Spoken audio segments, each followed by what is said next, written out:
Father, we thank you, oh God, for the weather. We thank you for life. We thank you for the day work. We thank you for the loved ones. We thank you for each and every one in Siparia this time that will hear, Heavenly Father, what we have to say. We thank you, oh God, for being God, Master of all. And Father, as we commit this proceeding in your hands, oh God, we pray, God, that you move by your Spirit, oh God. You touch minds and hearts today. Oh God, you lift up, oh God, spirits today, because there are many workers who are feeling down. They're feeling to give up. But Father, we know you are a restorer, oh God, of souls, of minds, of spirit, oh God. So I commit each and every one, God, those that are here and even not here tonight, oh God. I pray that you minister by your Spirit. And Father God, you have your way this evening, tomorrow, please the Lord, and beyond. You have your way in Petrotrin. You have your way in Trinidad and Tobago. You have your way, Father God. For we know when you have your way, God, man have to hush up, man have to stop, man have to turn back, and man have to drop down. Oh God, when you have your way, oh God, nothing that man say or do will go above you. So Father God, I commit everything. I commit every speaker. I commit every life, oh God. I commit the President General, oh God, every executive, oh God, every member family, oh God. I commit in your hands this evening. And Father, we are claiming success. We are claiming victory in no other name but in the name of Jesus Christ, our Lord and King. Amen and amen. The land that we all are struggling to ensure that there is a brighter future for all persons in Trinidad and Tobago. Forged from the love of liberty in the fires of hope and prayer, with boundless faith in our destiny, we solemnly declare, side by side we stand, islands of the blue Caribbean Sea, this our native land. We pledge our life to thee.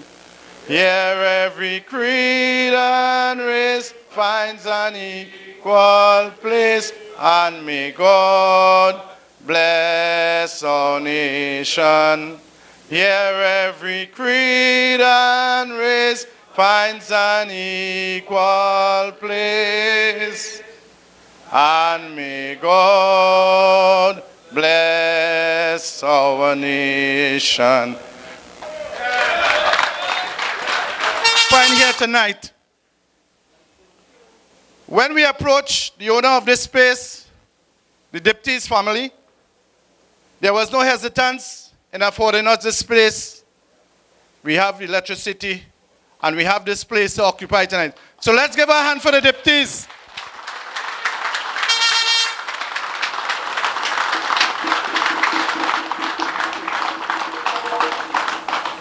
Yeah, comrade.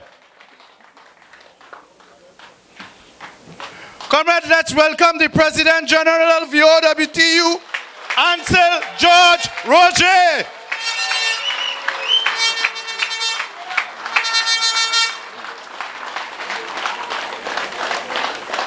Comrades, the choir master reached just in time.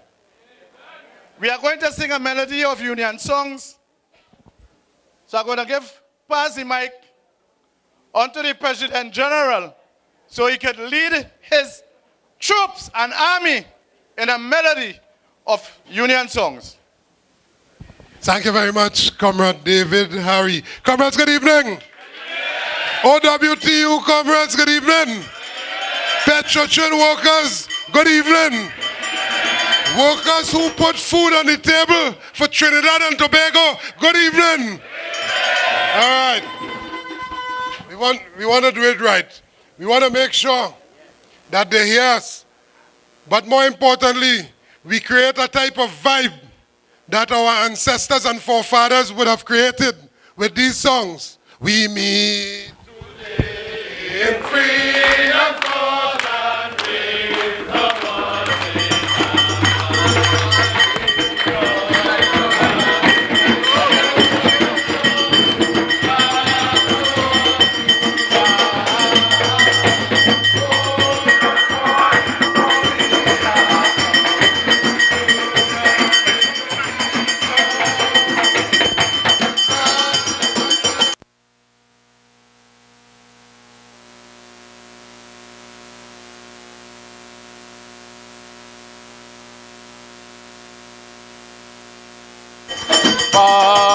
never fear. Help will come when help is needed. Jam I come from jam.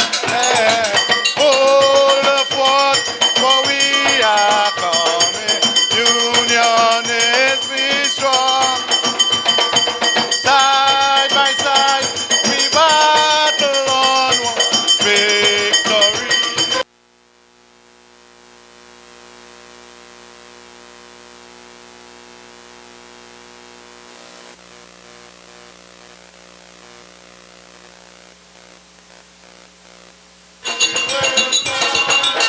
When those who labor hold the reins of power.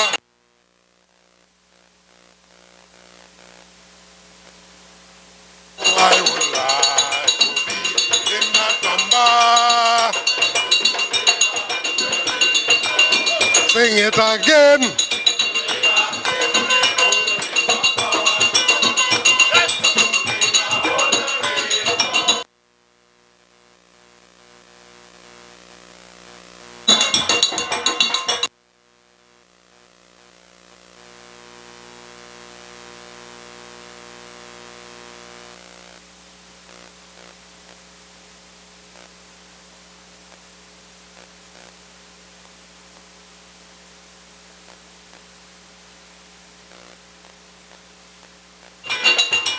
We shall not be moved.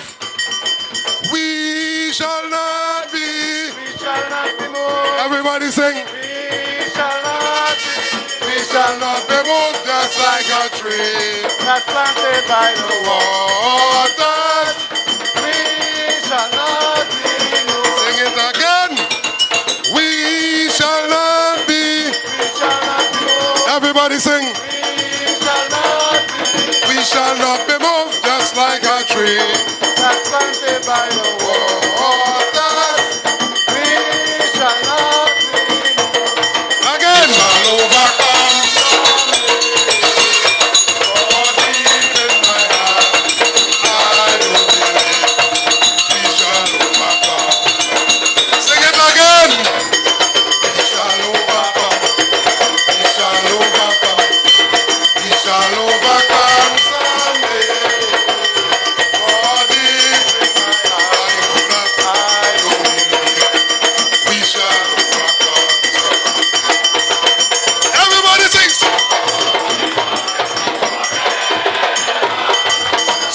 Solidarity Forever.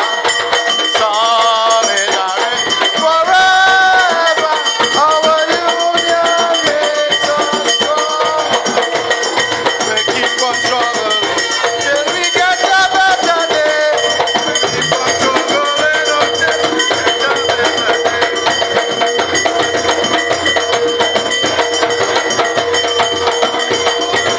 Make us strong. Solidarity forever. Solidarity forever. Sing it, sing it, sing it. Solidarity forever. Our union makes Make us strong. oh we will be.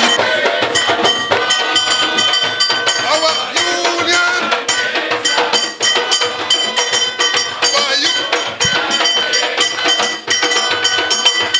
Our union. Not the police. Not the government. Not the PNM. Not Lion Rowley. After Almighty God. After the Father. Mr. President General. Comrades, at this time I just want to acknowledge some of the persons in our presence here tonight. We have Comrade Sister Galband, Deputy Political Leader at the Movement for Social Justice. We have Comrade Elder on the stage here from the Communication Workers Trade Union. And we have a special guest in our midst. You know they have a song that says Lady in Red, but we have a Lady in White tonight. And I would leave that introduction for the appropriate time, comrades. Comrades all. Comrade President General, General Secretary, other executive officers, officers from the Trinma branch, officers from the penal branch, officers from the Santa Flora branch, and then my home branch, officers and workers from Forest Reserve. Yeah, comrades. Yeah, and point up here. Sorry, comrades.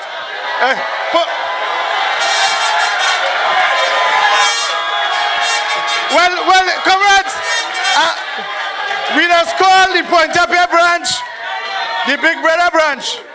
So we leave the Big Brother branch for last. All right?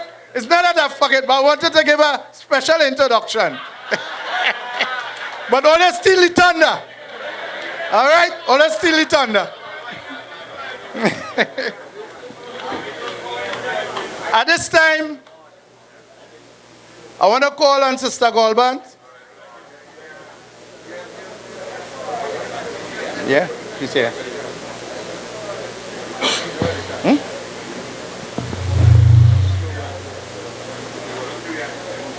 The Deputy Political Leader of the MSJ.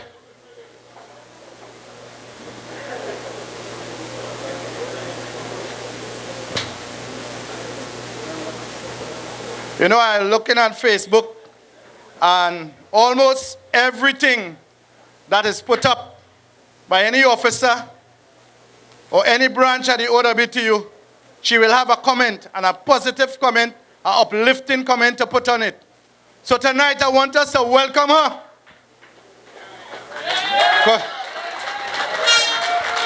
As she say a few words to us tonight.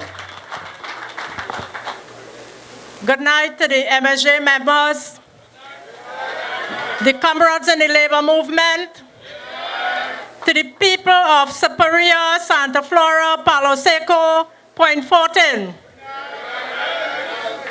One of the songs we sang here tonight is about the reins of power.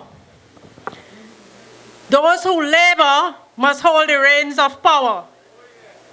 But we see what is happening. The People's National Movement is no longer a movement of the people. It is a movement in a different way.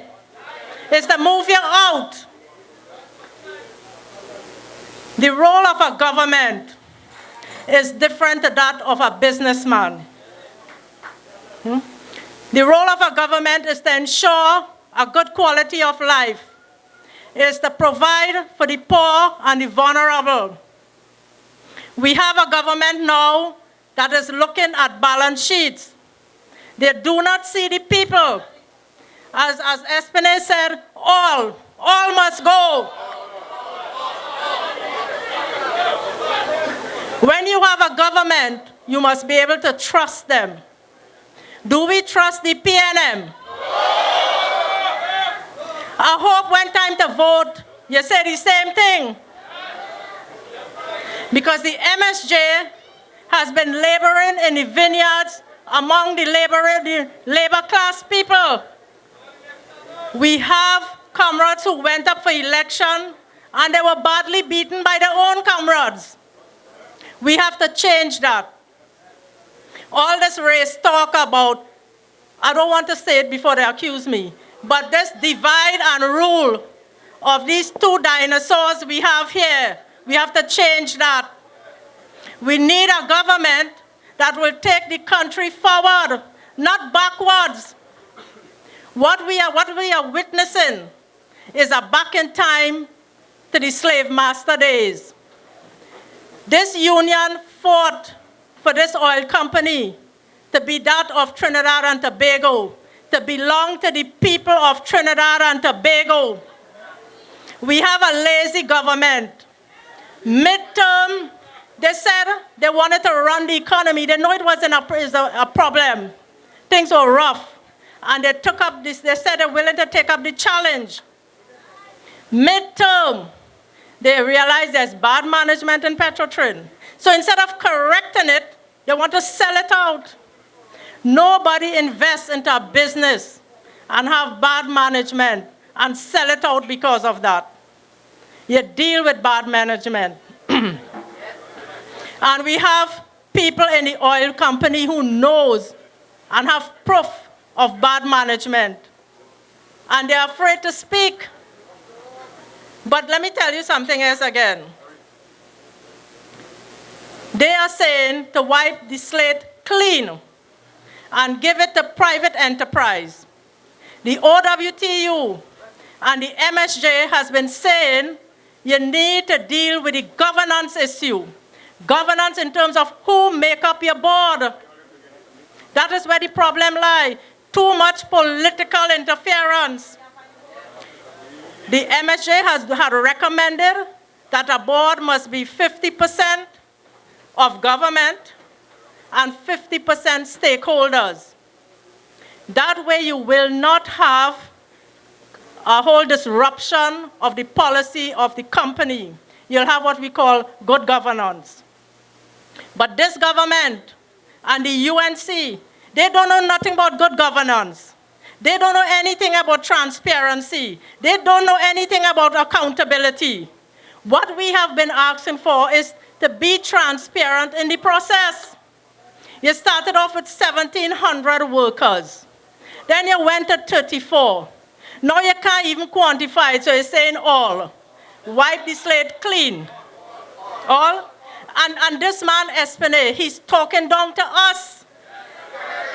He's talking down to us.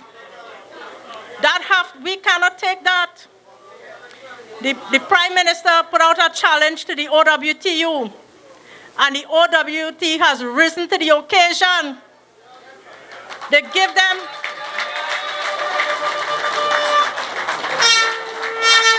and we have to hold this PNM government accountable for that. Do not make a bluff that you cannot stand up for. We are here in the rain today because this is a serious issue, and we have to not forget it. I am from Santa Flora. When they did the restructuring in the 90s, my business went bust. And the whole of Santa Flora and Faizabad died because they moved the labor camp, the labor office, to Point up here. And there was no more business in Santa Flora. We had a hardware, we had stores, we had poultry shops, we had several supermarkets. Everything died. And that was restructuring, where they sent home a certain number of people. What will happen with closing down all the divisions? The whole of South will die.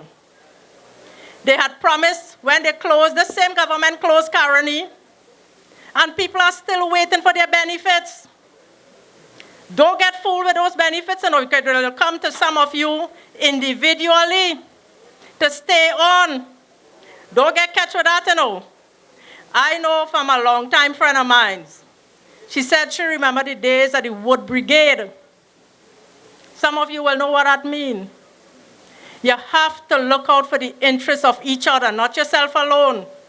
All of us will go down. So I am begging of you, don't let us have to call out people to meetings. It's supposed to be a responsibility. Facebook is not enough.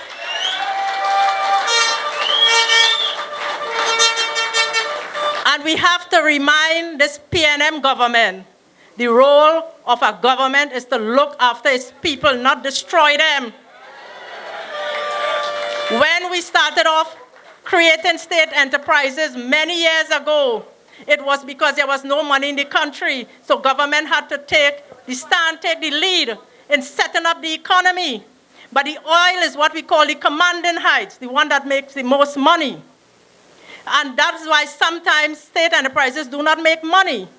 Some of them are to break even because they serve a purpose, like WASA and T&Tech. If we privatize those, you can't afford electricity. You can't afford water, and I mean, some of us still don't get water. So as a government, create businesses to help build the economy. And this government doesn't see that. They have Esplanade telling us and laughing at us and saying it's a balance sheet. 1% are privileged people. They are class people. Don't let the race thing get too tied up. It just happened that it's one race belong to the 1%. But all countries have a 1%, right? But don't let them divide us. Don't let this Indian black talk take place. Put them in the place when they raise it. We are a people, we are a nation, and we have to grow.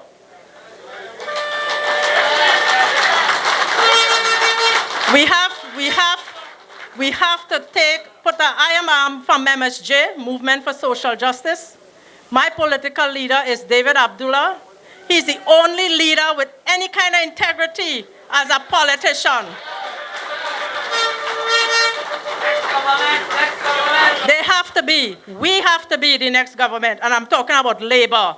Labor cannot sleep with nobody else but with itself. We tried it with the People's Partnership, and we had to leave Errol behind because it don't mix. Jennifer and Garcia is with the PNM, and what they're doing, they're threatening workers, and they know workers' rights. So my thing is, labor, and the union in particular, tries to work with any government in power. But if you're not doing the right thing, you know what they will do to you. So I am appealing to you all. Let us put these two dinosaurs to rest. Our two political dinosaurs dividing this nation. The OWTU has a plan, it's workable, and you have to stand strong with this. As they say, forward ever, backward never.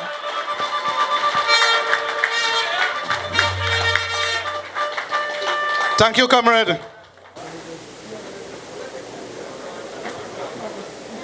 Comrades, the words that we heard is to encourage us. Words that we know will help us to grow strong and to continue on this battle. I've seen plenty of umbrella tonight, but I know this saying that we have in the oil field. They say rain don't fall in the oil field.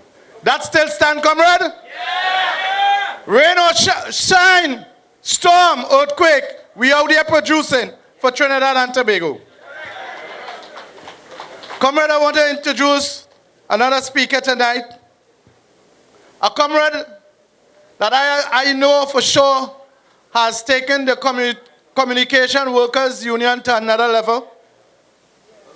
A comrade that stands strong. A comrade that will, I know for sure, at the end of his speech, we will be inspired to continue this fight. So I now want to bring on Comrade Elder, the Secretary General of the Communication Workers Union. Chairman, comrades all, good evening. Comrade Ansel Roger, the President General of the Oilfield Workers Trade Union, sorry. One love. I also acknowledge Comrade David Abdullah, political leader of the Movement for Social Justice, Sister Goldbans. I see in the crowd, even though he's trying to hide, Comrade Shiraz Khan. Welcome, comrade. Comrades from the Oilfield Workers Trade Union and members and residents of Siparia and environs, good evening. Comrades, will we allow this rain to stop us? More importantly, will we allow Rowley and the PNM to stop us? And if we are not going to allow them to stop us, then we have to believe that we have the power to stop them. And stop them we will. You see, this fight that this country is faced with is not a fight for Roger. This is not a fight for OWTU.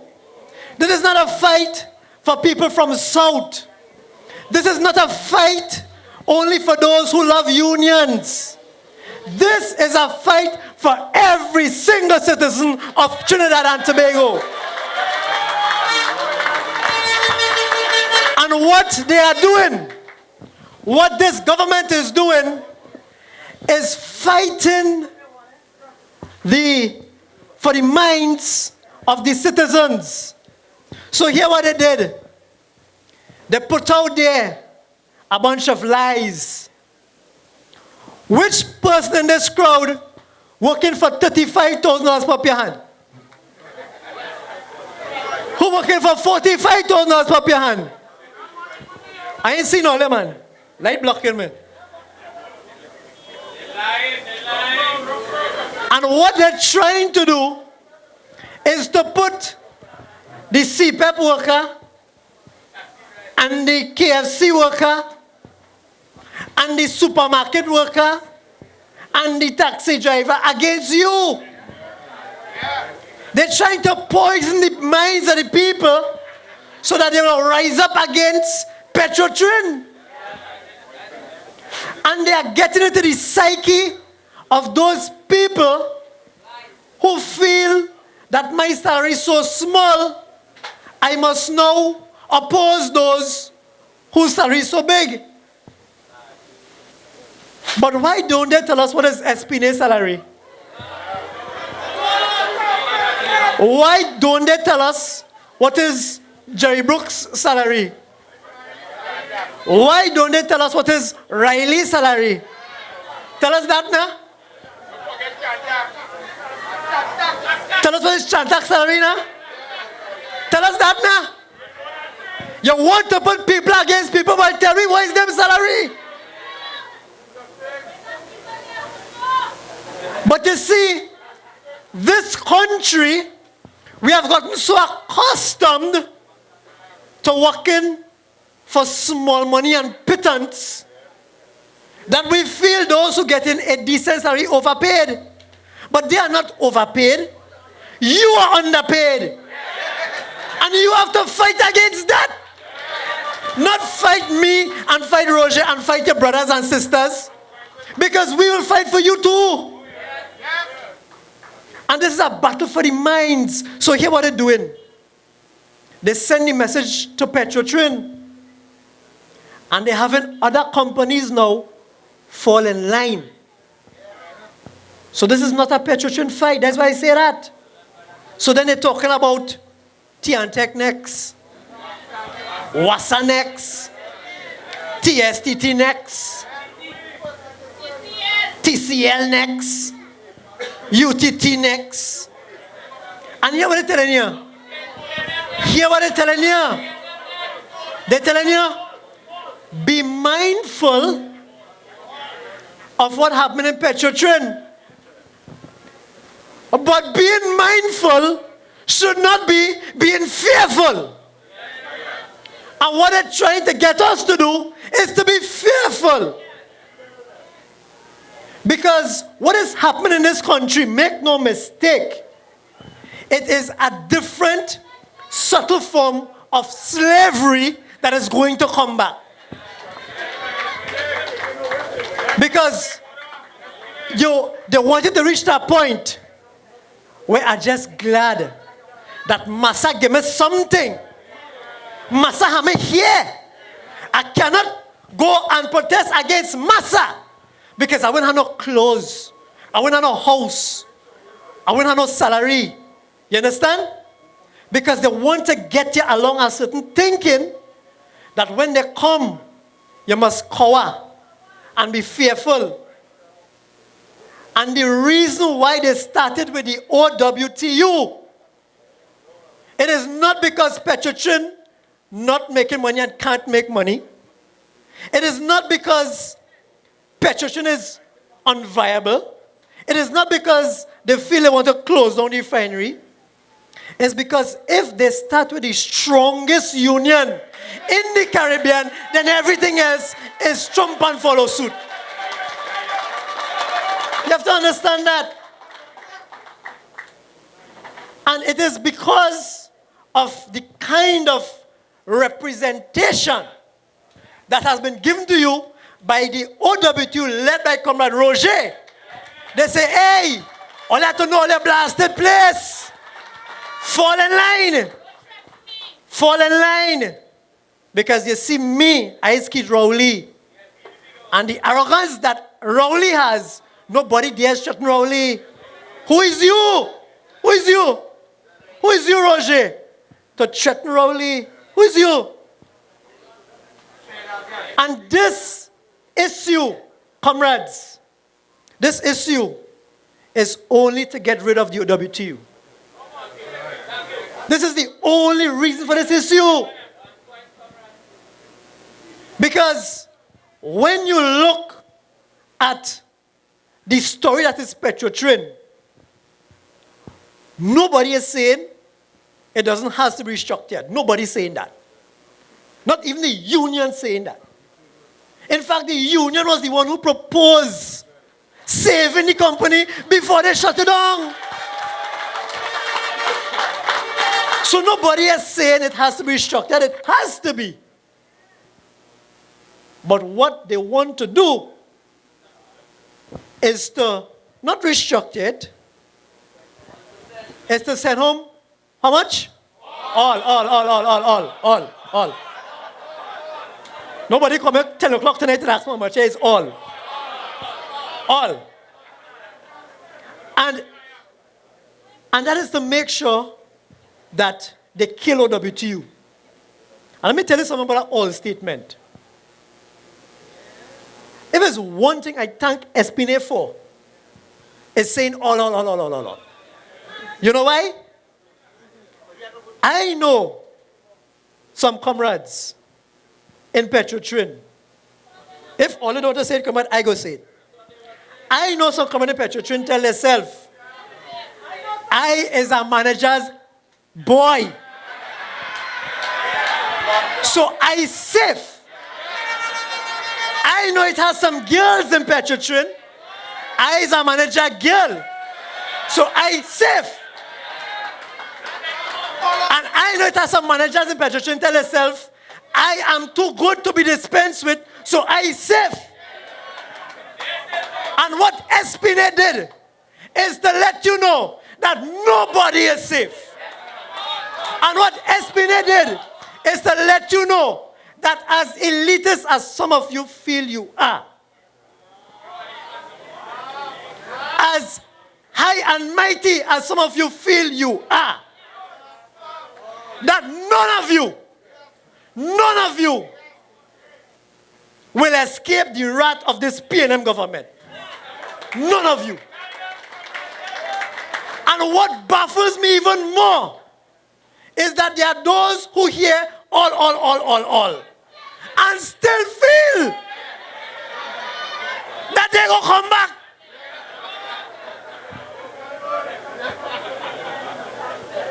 And I can't understand that for the life of me, you know. For the life of me, don't you understand what all means? All is not some. All is not most. All is all. And if there's one more thing I thank this PNM administration for, is at least bringing the trade union movement together again. I thank you for that.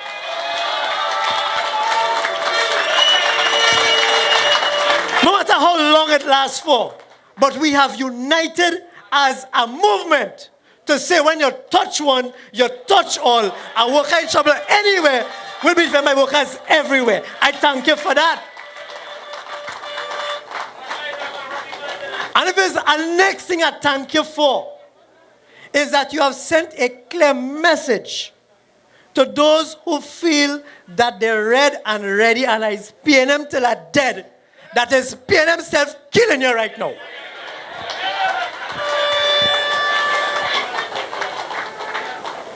And don't feel because it's PNM, UNC looking good, eh? Because it is the same coin with tails and no heads. Same coin. And just as they made you feel with Petrotrin, there was no alternative, well, the union showed them that there was. There still is. And there always will be. And just as they make you feel that this country is just PNM or UNC, well, just watch on the stage and you see there's an alternative.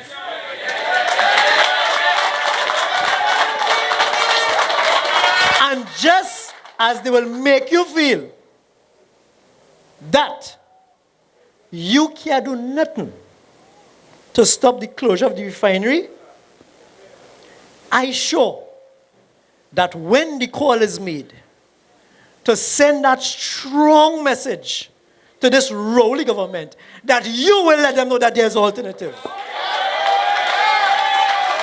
And comrades, you have no choice. You have no choice. So I call on all of you, every single one of you, here, all.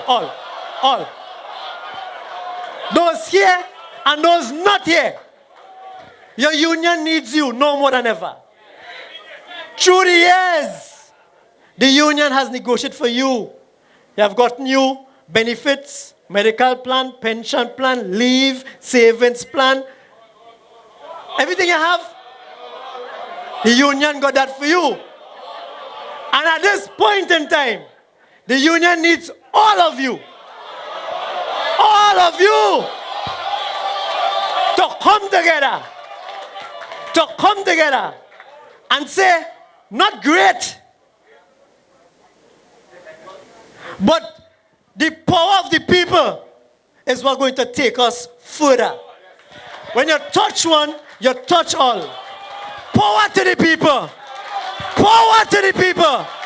Power to the people. Solidarity forever. Forward ever. Backward never. Forward ever. Backward never. Long live the trade union movement and long live the oilfield workers trade union. I thank you, comrades. Yeah, let's keep it going for Comrade Adler. Comrades, to all of us, you know we have a lot of technology. I would like to let you all know that we are streaming live on Facebook via the OWTU educational Facebook page. So those of us with our smartphones, we can share and text our friends, our family, so they could tune in and get this live. Comrades, are you hearing all you? Comrades, as we continue on this platform of, are you hearing all you? The platform of, yes, the platform of truth. Let me introduce Comrade David Abdullah, the political leader of the Movement for Social Justice. You know, comrades, before I bring him on, everybody meeting me, he said, boy, that man will put Espina in place on that program, boy. You know, so let me hear it for comrade.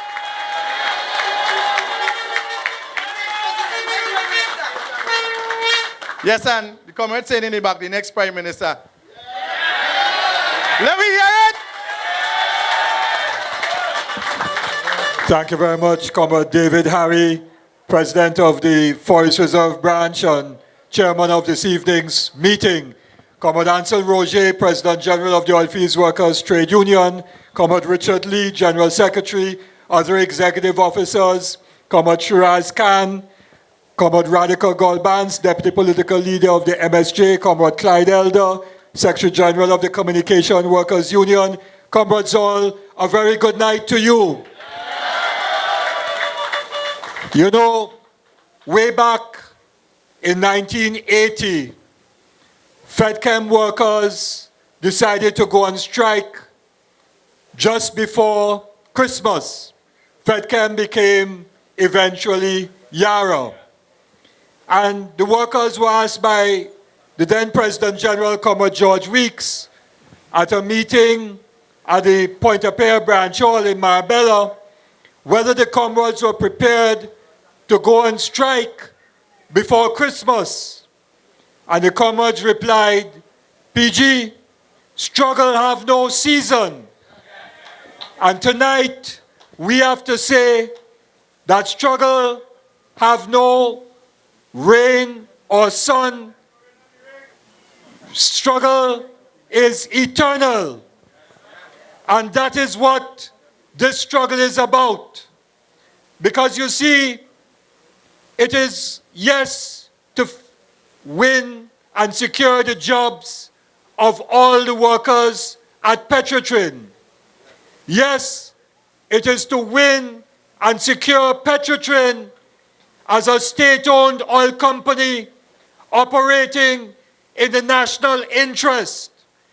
Yes, it is to secure the oil assets, the patrimony of this country, for the people of this country, for this generation and the next, and for those who are not yet born.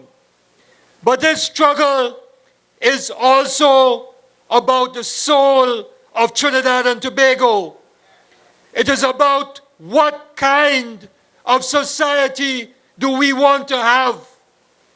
Because it was in 1937, not too far from here, that on June 19th, the warrior workers, led by Tubal Uriah Buzz Butler, went on strike to create a different kind of Trinidad and Tobago. A Trinidad and Tobago where there would be trade unions to fight and defend the interest of the working class against the interest of capital. It was a fight for independence. It was a fight to own and control the resources of our country. It was a fight to ensure that every man and woman and every child could aspire to be anything that they could be.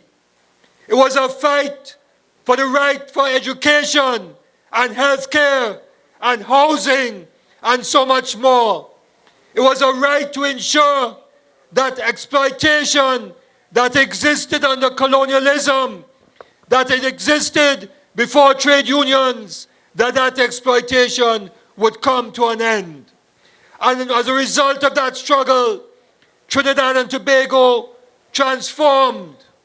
Today, and it's not just today, but since then, there have always been forces that have wanted to reverse the gains that we began to win on June 19th, 1937.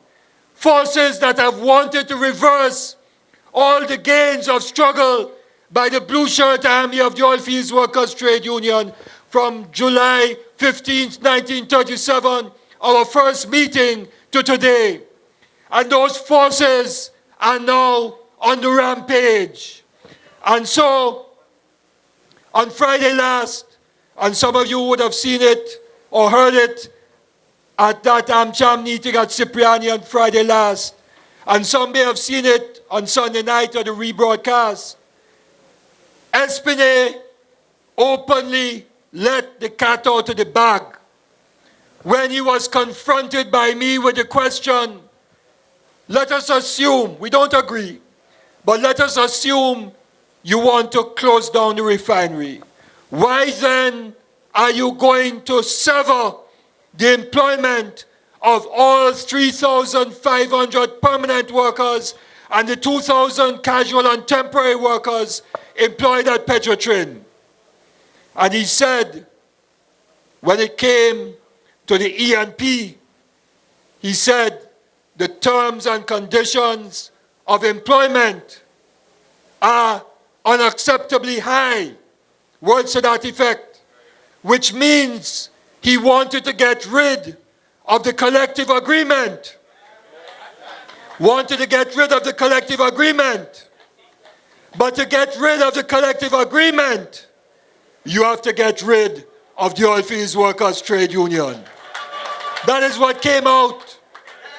And so, as Comrade Elder said, this struggle is about whether we want a Trinidad and Tobago with strong trade unions defending the interests of workers, or we don't. And yesterday at UE, there was another forum. And I was there, and Espinay was also there.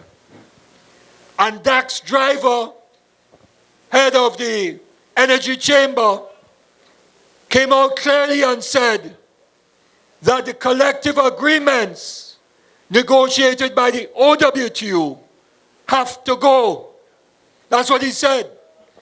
And that is why in Point Lisas, the employer class, mostly multinationals, have done their damnedest to keep the OWTU out of those Point Lisas plans. Because they do not want to have the relationship between capital and labor regulated by a collective agreement negotiated by the Oilfields Workers Trade Union. That's what they want. And when Keith Rowley boasts, as he has done, that the cabinet has approved the position of the Petrotrim board, what he is also saying is that he and his PNM government also do not want the collective agreements and do not want the Oilfields Workers Trade Union. We have to understand that very, very clearly. And therefore, it is clear to all who have eyes to see and all who have ears to hear that this government, PNM government, led by Rowley, has an ideological position, a philosophical position of a Trinidad and Tobago that does not have a powerful trade union movement, does not have the working class protected and defended by collective agreements. They don't want that. And therefore, Espinay and Rowley and all of them want a different kind of Trinidad and Tobago. And what this struggle is about, therefore, is what kind of social settlement and political settlement will Trinidad and Tobago have after this struggle comes to an end? Do we want a society where we are reduced to be hewers of wood and drawers of water? Do we want to be reduced to be having non-permanent employment, temporary work, short-term contract work with no benefits, no medical, no pension plan? Do we want to be reduced to be no more than CPEP workers? And I'm not trying to put CPEP workers in a lesser light, but they have no terms and conditions of work, and they have no job security. Do we want to be reduced to a society where we are going to end up like 1937 with only multinational companies in the oil industry, and then all of us will end up be beggars? That is the issue before us today. And I want to say that yesterday at the UE Forum, Espinay said something new, because, Comrade PG, every day something new is being said. So the story is not one story. And so they keep coming up different numbers of workers to go home. They come up with the issue of $25 billion is needed now. Espinay is now saying $25 billion is needed over 5 years. They said we don't have money to pay the bullet payment of $850 million US, which is about 5 or 6 billion TT, but they're going to find bridging finance to borrow of 6 billion for the so-called new E&P and borrow another 2 billion to pay off workers. So they can't find money to pay the bullet, but they're going to be prepared to borrow money. So they are telling untruth after untruth. They say, yes, we know it's a lie, but I'm working up to that. I'm working up to that. They say, we're not going to sell out the refinery. Then they say, we're going to sell the refinery. They say, it'll be a restructured Petrotrin in EMP will be Petrotrin. Then Franklin Kahn says, well, yes, we're going to be looking for somebody to come in to buy into that EMP. So each time something more comes out. So yesterday, here Espinay is now saying, we went, that's what he's saying, we went to meet the Minister of Finance as the new board shortly after we came in September last year. And the Minister of Finance said to us, that's what Espinay is saying, so I'm talking like what he's saying, right? He said to us that he is working actively and is very close to the refinancing of the $850 million US bullet payment bond. That is what Espinay said, that the Minister of Finance told the board last year that the government was working on paying off that bond. And hear what Espinay then said yesterday. He then said that he told the minister, don't worry with that. The board of Petrotrin will find a way to pay off that bond. So when Rowley says that the country can't find a way and the government can't find a way of paying off the bond, the Minister of Finance told the board that the bond was going to be refinanced last year. And that is why I'm saying that they are all lying through their teeth. They're lying through their teeth. And there's a saying, an old poem which says, oh, what a tangled web they weave in order better to deceive. And what Espinay and Rowley and they are doing, because yesterday he was saying where we lose, the company is going to lose $2 billion this year. And I said, but I have the August management accounts for the company. He said, you have that? I said, well, of course I have that. Because all the people you firing in accounts department must give the union the information, because they're going to lose their work too. And according to the August management accounts, the company made a profit of over $70 million for August alone. And for the year, they made an accounting loss of $330 million, which includes depreciation and amortization, which is not an actual expenditure, it is a book transaction. And if you had taken that out, it would have made an actual operating surplus. But even assuming that they made a loss of $330 million for the year up to the end of August, and you have one more month to go to the end of the financial year, you can't get up to $2 billion because the company couldn't lose in September $1.7 billion. So, when confronted with that, they have no bloody answer. And it is all a con job. And the con job is to sell out, is being done to convince an unknowing public who don't know about the oil industry, who don't know about Petrotrin, who don't know what a refinery margin is, who don't know what sour crude is, what Molo crude is, who never see a pumping jack. They just don't know. When you ask them what is terminaling, they might tell you about a battery terminal. They just don't know. It's not their fault. It's not their fault. But because the government knows that the masses don't know, they are able to deceive. And that is what they're doing. And perpetrating on this country a massive con job. We have to say, comrades, not only as OWTU, but we have to convince all of Trinidad, well, not all, because the 1% and the 5% at the top will never be convinced.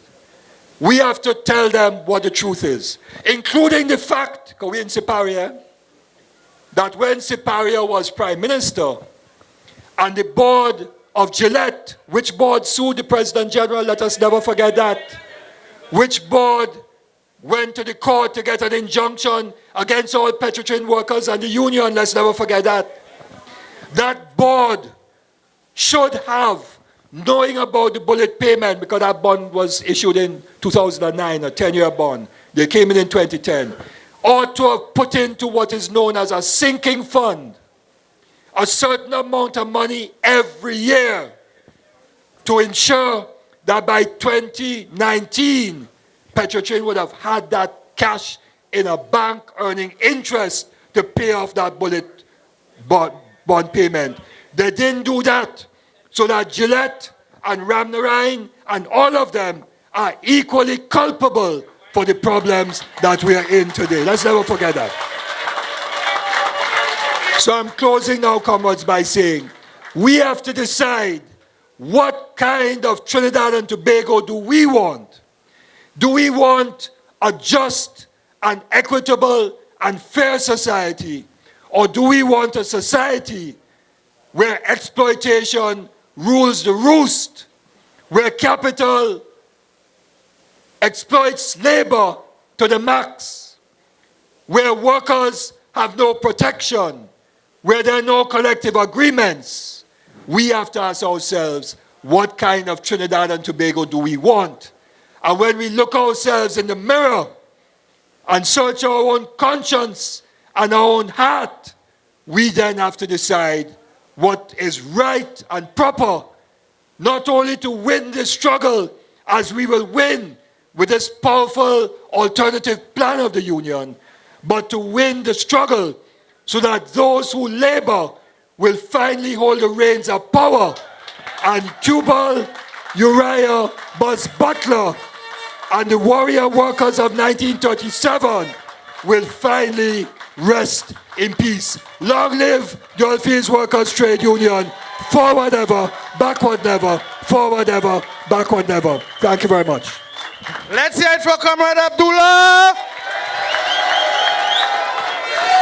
Comrade, we have a motto in the Oilfield Workers Trade Union where we say forward ever, backward never. What do we say to our terms and conditions? What do we say to our standard of living?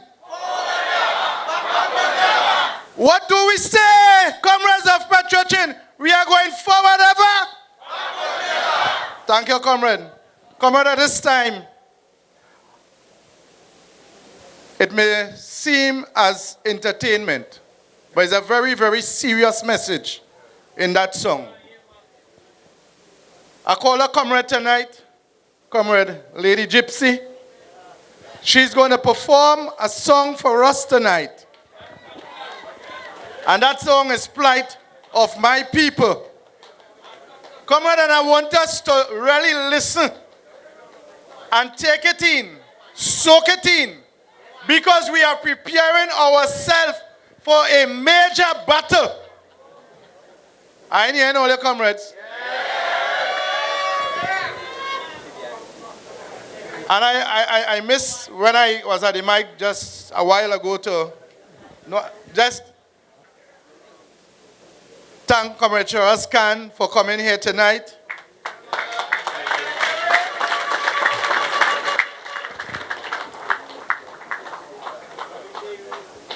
So at this time, we are going to get a serious message. Because we have been prepared at this point in time to hear the Master Blaster himself, the President General. So I don't want nobody to even make a 1-inch movement away from this place. Because we will miss. We will certainly miss out. So, Lady Gypsy. Good evening, everyone. Before I sing, I have something to say. My stepfather died in Petrotrin, Pointe-à-Pierre, many years ago. Some of you older workers might remember him. His name was Steve Gomez. He went up on a tank or something and poison gas killed him, and a supervisor went to help him, and he also died.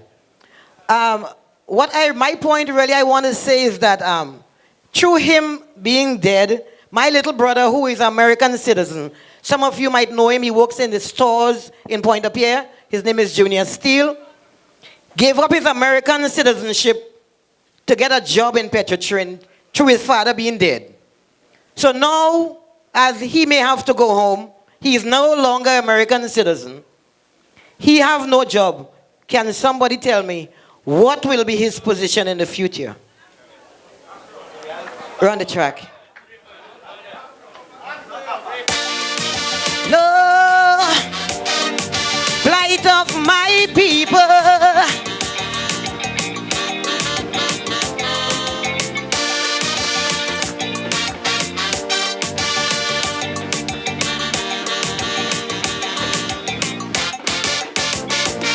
Too much of one thing, good for nothing. Too much of good thing, never enough. I don't know why my black people cannot see. No party never care about we. Every election we so devoted. How we love up with PNM. As soon as election come and go, it's only problem after problem. How could we cope?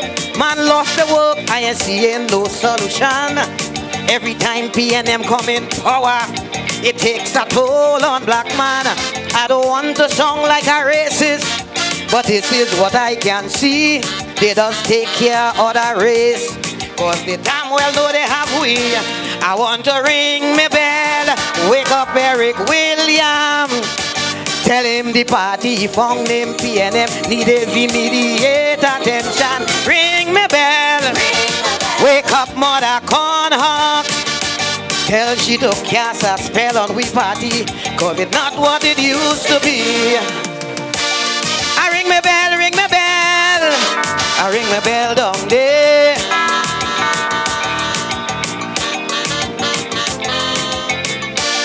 I ring my bell, ring my bell. I ring my bell down there. Crime will never stop in this country once black people belly empty. How could a man work in CPEP, maintain his whole family? All you say the past regime was so bad, so much wrong thing they done to we. Now that PNM take over, why poor people going hungry? When PNM win, all African grin. Now we get back we country. All they doing is complaining and ain't doing nothing for we. The mess already made, don't sit in the shade and ponder on we problem. Get off your ass and do it fast and find a way to solve them. I want to ring my bell, wake up Dr. Rowley. Tell him all them workers in Petrotrin have mortgage and their family. Ring my bell for Petrotrin workers. If you lost your work and have no money, no damn votes come 2020.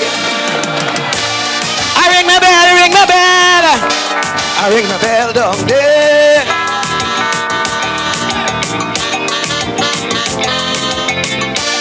I ring my bell, ring my bell.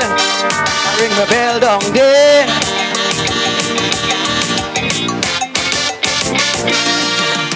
When you was campaigning from the workers, you won the vote.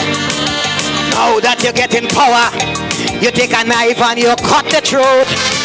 How could you be so heartless to send all these workers home? Your only concern is the 1% alone.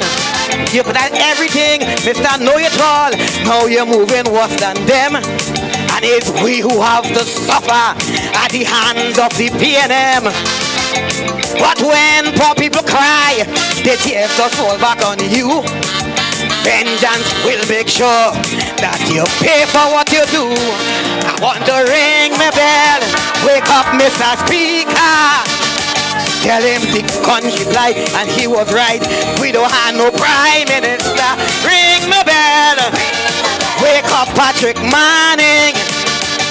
Tell him things up nice, we didn't take your advice, so we damn well have to suffer.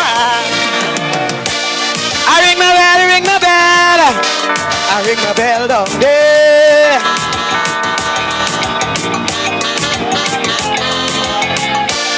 I ring my bell, ring my bell.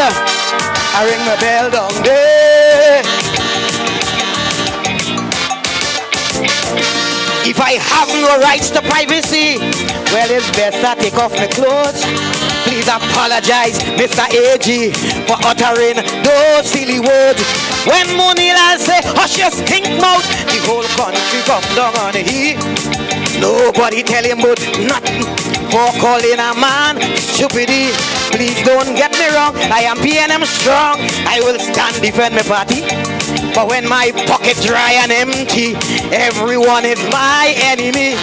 All you take with Carnival Village, no Calypsonian can make a cent. Great is the PNM. I go sing that and pay my rent. I want to ring my bell. Wake up, Mr. Justice. 15 years before one last in the case dry. Some does make it and some does die. Ring the bell. Wake up, Mother Teresa. Thank you.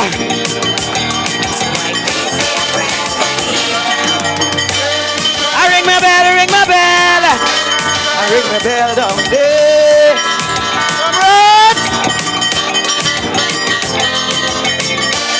I ring my bell, ring my bell. Oh yeah. So much of educated black people that was born here in this island, because lack of opportunity migrated to a foreign land. When I was small, in every school hall, Eric William face you could see. Now every 5 years a new PNM, you can't identify nobody.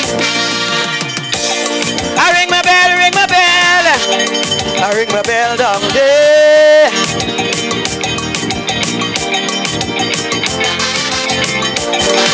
I ring my bell down there.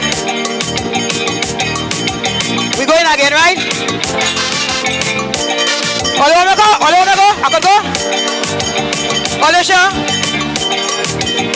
Well, alright, we wanna hear the whole audience singing with me, right? I ring my bell, ring my bell. I ring my bell down there.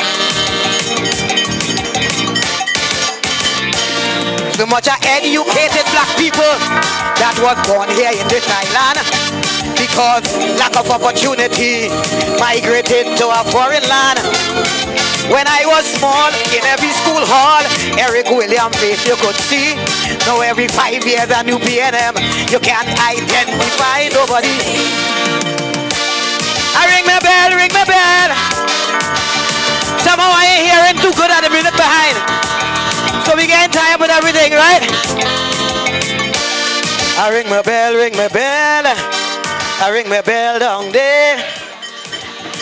Because they don't have a monitor in front of here, I can't hear myself, right? So I'm going by guess. So we gonna ring my bell, right?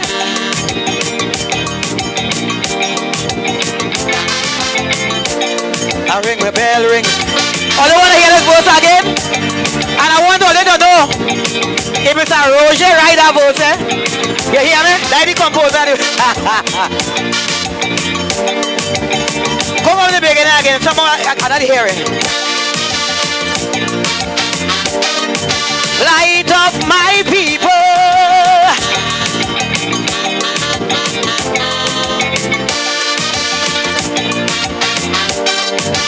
Ooh.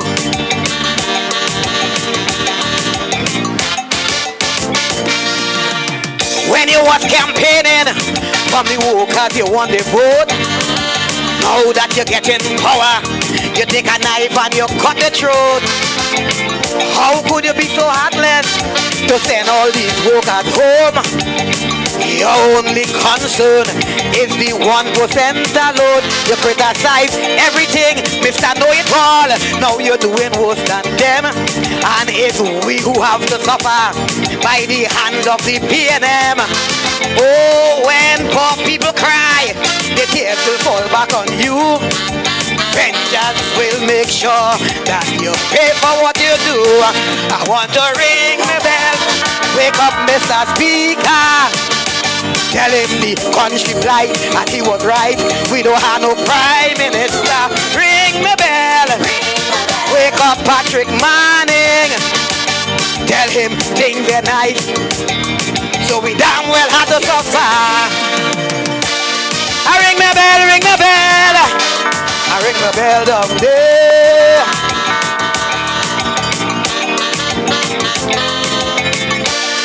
I ring my bell, ring my bell. I ring my bell, dog. Thank you. Last night, everybody.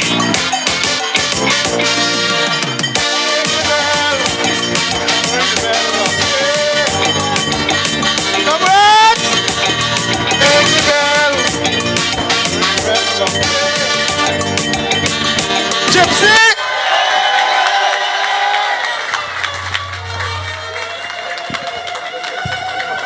Comrade, at this time,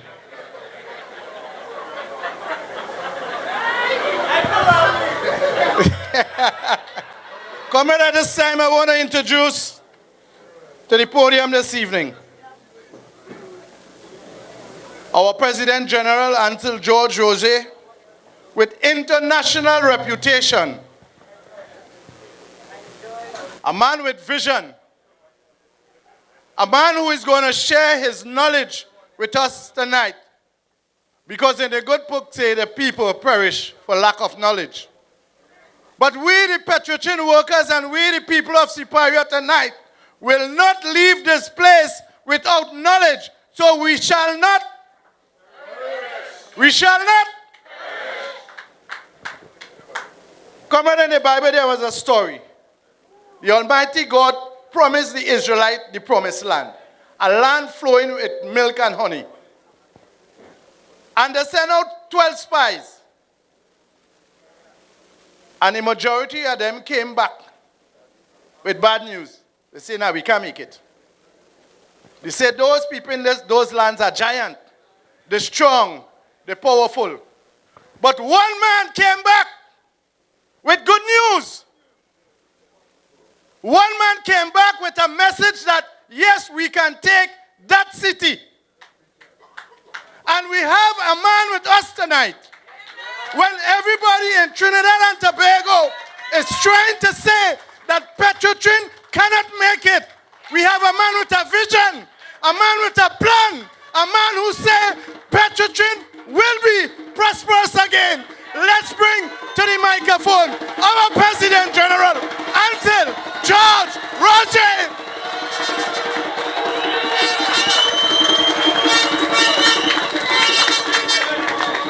Thank you very much, Comrade David Harry, President of the Forest Reserve branch of the Oilfields Workers Trade Union. And let me say immediately, thank you very much, Lady Gypsy, for fearlessly ringing the bell. Ring the bell. Wake up, Mr. Speaker. Wake up, Patrick Manning. Tell him things not nice. We didn't take his advice, so we damn well have to suffer. Thank you very much, Lady Gypsy. Let me... Chairman of this important mobilization meeting on the platform of truth, Comrade David Harry,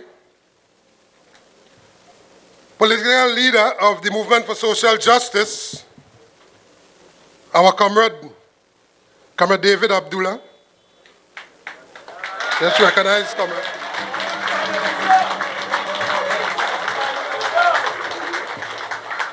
Deputy political leader, Sister Radhika Golbans. Let's recognize her. Comrade Clyde Elders, Secretary General of the Communication Workers Union. Comrade Shiraz Khan, President of the Trinidad and Tobago Farmers Union, here with us. Let me also recognize the host who accommodated us here this evening, making his contribution to Trinidad and Tobago, Dipties here in Siparia.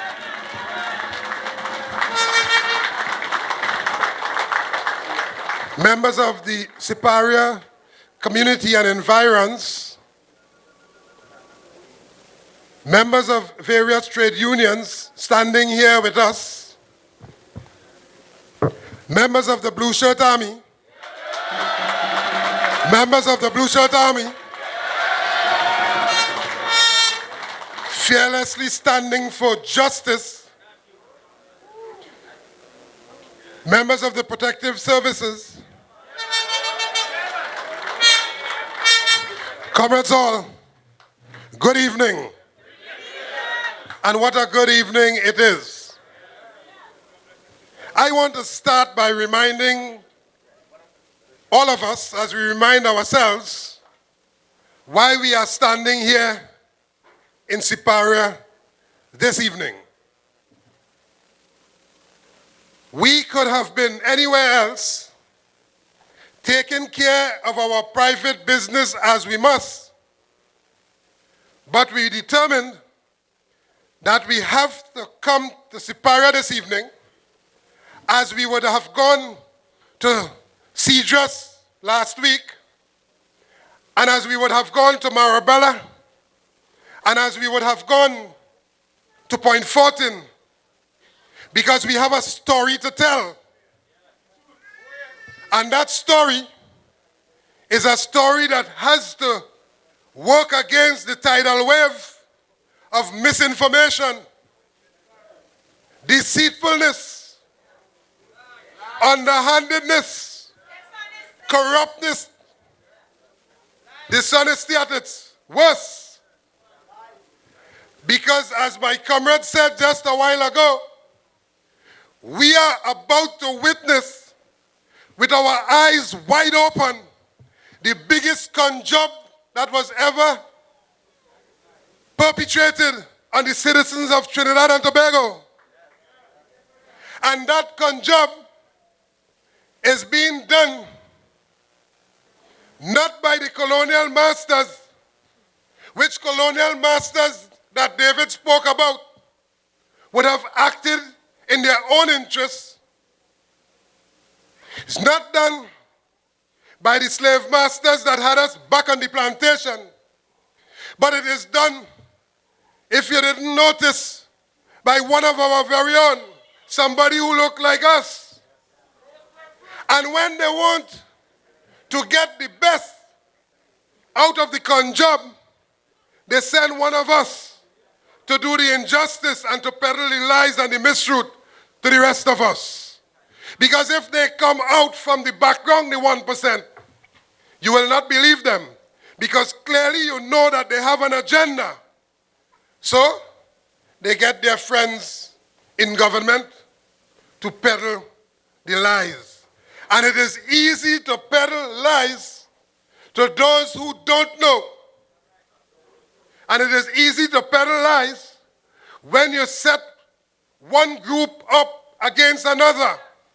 When you use the age-old tactic, the divide and rule tactic, to divide the forces and put this group against that group. And tell the country that this group is responsible for the country being in the bad state that it is. And that if we did not take action now against this group, all of you will suffer. And you start the story somewhere in the middle or close to the end and not talk about how we arrive at this point. And that it is the same party, the same government of which Keith Rowley was a part, that was responsible for the creation of one Malcolm Jones back in 2004, that decided that despite the fact that you had problems within Petrotrin at the time, but that you had what we describe as a progressive and a profitable Trinma, that to be able to be master of all that he survey and take control of everything, despite the OWTU's pleading, warning, suggesting, and one might even say demanding, they used the power of office and he pulled Trinma into what was already problems in Petrotrin. And we know the history of that. I say these things, comrades, to say to all of those who are told that Rowley is the savior, who Rowley is telling that he comes with the answer, comes riding on some, what color horse you think he coming riding on? He come riding on a white horse. Yes. And he comes riding on a white horse to tell all of you that, listen, he comes to save all of you. I want to say at this juncture that the Oilfields Workers Trade Union has been consistent in its call and its demand for a restructured Petrotrin for the benefit of Trinidad and Tobago. And that call and that demand was long before Rowley ever dreamed of being Prime Minister. In fact, while he was busy undermining Patrick Manning, we was busy trying to save Petrotrin for Trinidad and Tobago. And you know, there's a lot we can say about that. But anybody who more ambitious than their leader and want to cut their leader down at any cost, at the destruction of even the party, you bet your bottom dollar the type of person that you're dealing with. Where that person's ambition, where that person's vindictiveness supersedes everything, bet your bottom dollar you will have trouble with that person. And so I am here to start my discourse by telling you the single most reason you are standing here this evening is because you belong to a union. Which union is prepared to challenge the establishment, the government, colonial, or any other government for the wrongdoings that they do. And our mandate that has been set by our founding fathers, the martyrs and the leaders of the past, told us that as bad as the working conditions were, and as good as these conditions improve because of our struggle, we cannot by ourselves enjoy the benefits. We cannot go to work and come back home, go to the bank, enjoy all of these benefits, and do not pay attention to the misgovernance and the poor and the oppressed and what is happening in the country. That is the union that you belong to. You belong to a union that provides a voice for those without a voice. And it is because we were providing a voice, maintaining our traditional role. That is why this reaction comes now. Because there can be no logical reason, no economic reason why they should shut down the refinery, close down Petrotrin, and send all the workers home. It is because, comrades, let us not forget, in our traditional role, discharging our role, providing this voice, defending those without a defense, we did a performance appraisal, don't forget that, on Labor Day, on Dr. Rowley and his government, and that we did that performance appraisal in a way in which perhaps all those who went before have never done it. That we would have gone into what they would have committed to, in performance management. You sit with your employer and you determine what are the goals you want to achieve, the task and so on, and your employer, your manager, your supervisor give you the wherewithal to do it. But you agree that you are going to do that over a period of time. And that we were able to measure them by virtue of what they said they were going to do. And that 3 years into their office, they were far from doing any one of those things. And they were recording abject failure.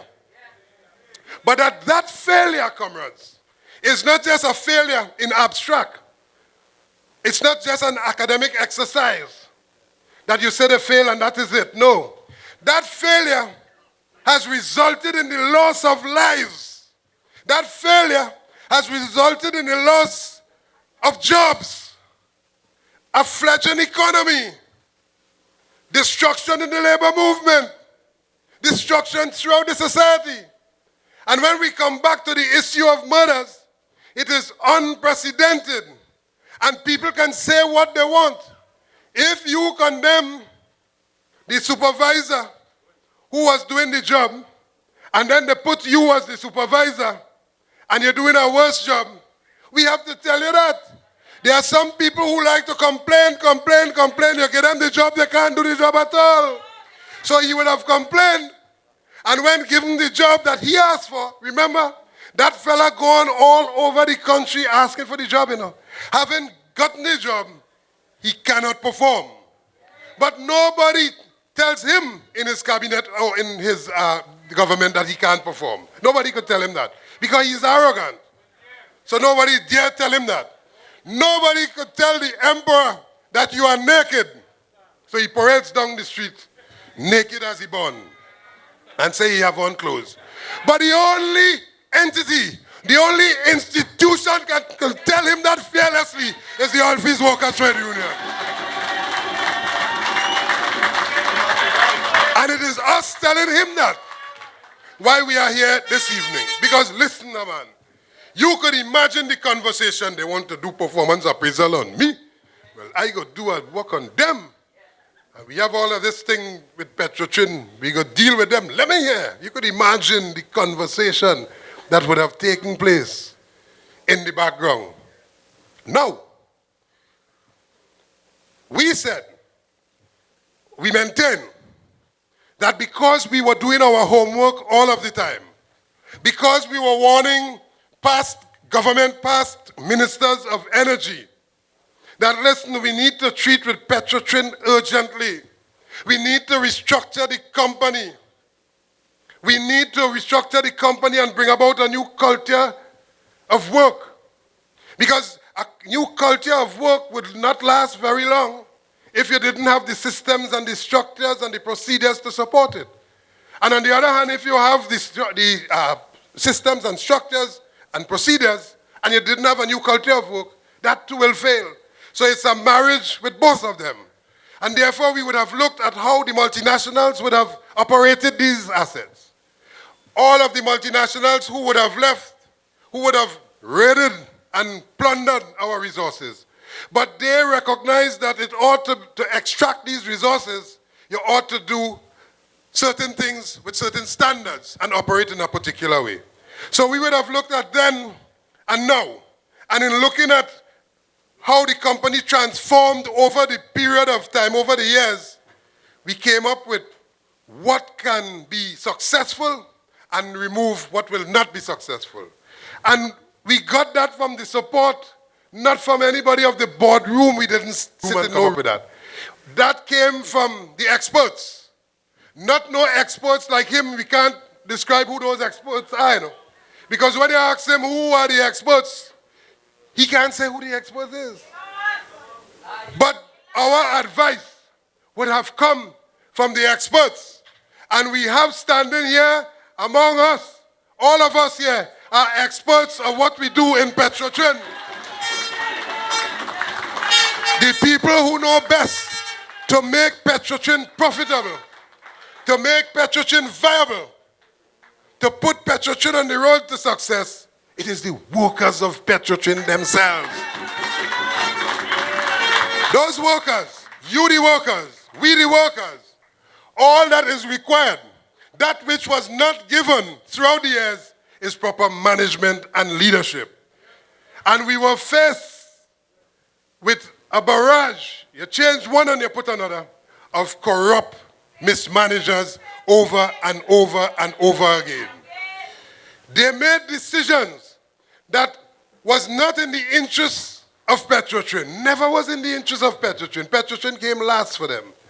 But that when they see a deal to be made, they first ask the question, what in that deal for me? And not what is in that deal for Petrotrin or country. The OWTU would have consistently, I want to remind everybody, the OWTU would have consistently raised these issues. Nobody listened. Nobody listened.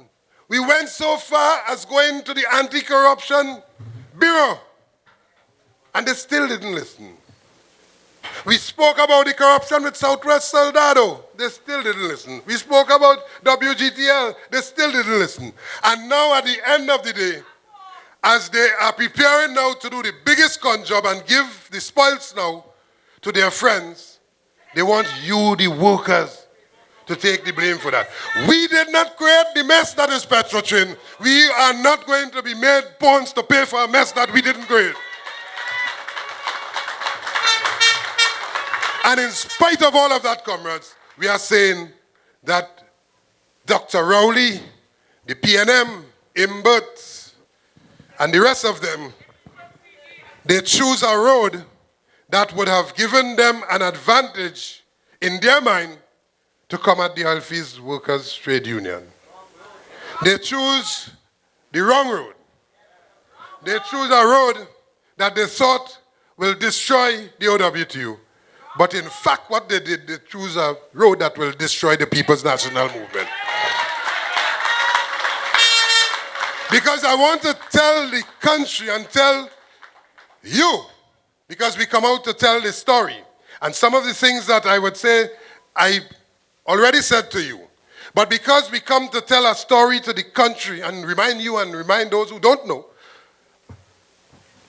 that there is another way.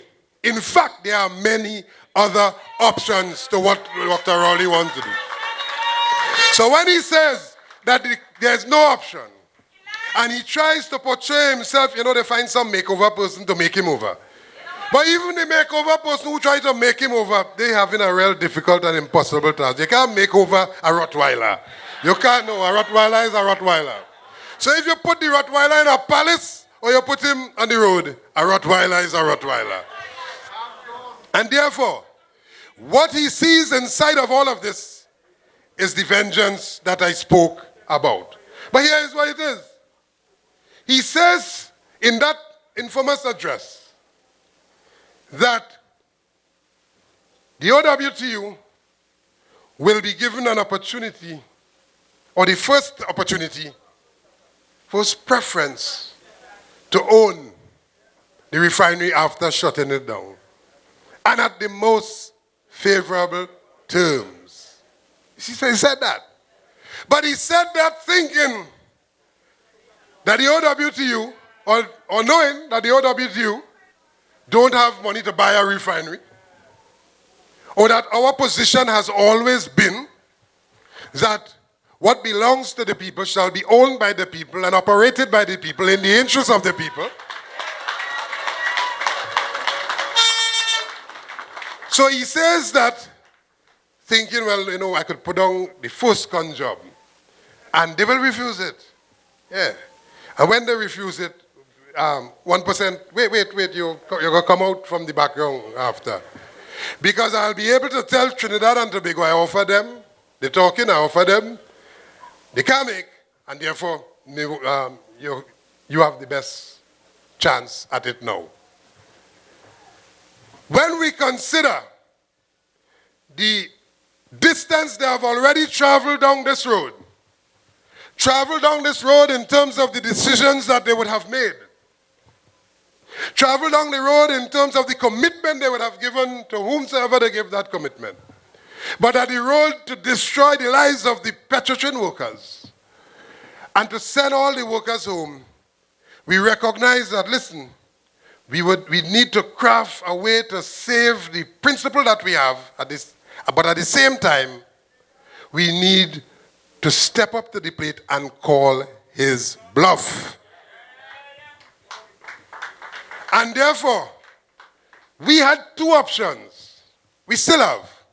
The first option is one which we always said that Petrotrin can be made viable through dealing with all of the problems with respect to inefficiency, with respect to low production, with respect to productivity, with respect to finding a way to separate the company into entities that are fully accountable and discharging its responsibility to maximize the production in each area, and that we can have bigger margins, and that we can pay our debt. And as we reorganize the company in a different way, financiers will be willing now to take a different look at this renewed Petrotrin. So our proposal, our first option, is to treat with Petrotrin in a way that we deal with all of the issues, and to deal with the lie that they are perpetrating, that you need some $25 billion immediately. If you get $25 billion, a point we made to the board yesterday, you cannot spend that at the same time. And so all of the work that is required has to be done on a phased basis. And therefore, it is not $25 billion that they require. So that our first option is to dismantle, disaggregate, deal with their lies, but to put on the table a cogent proposal to have Petrotrin restructured, well-ordered, and on the road to recovery.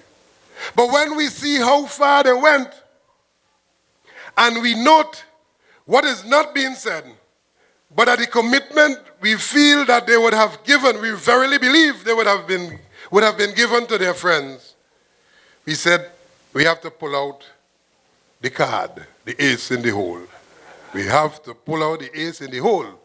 Added to that, comrades, when that announcement was made, from the time it was made, we had no end of calls. We were inundated with attempts and calls to the OWTU to provide the type of financing and support for the acquisition in whatever form we agreed upon of these assets.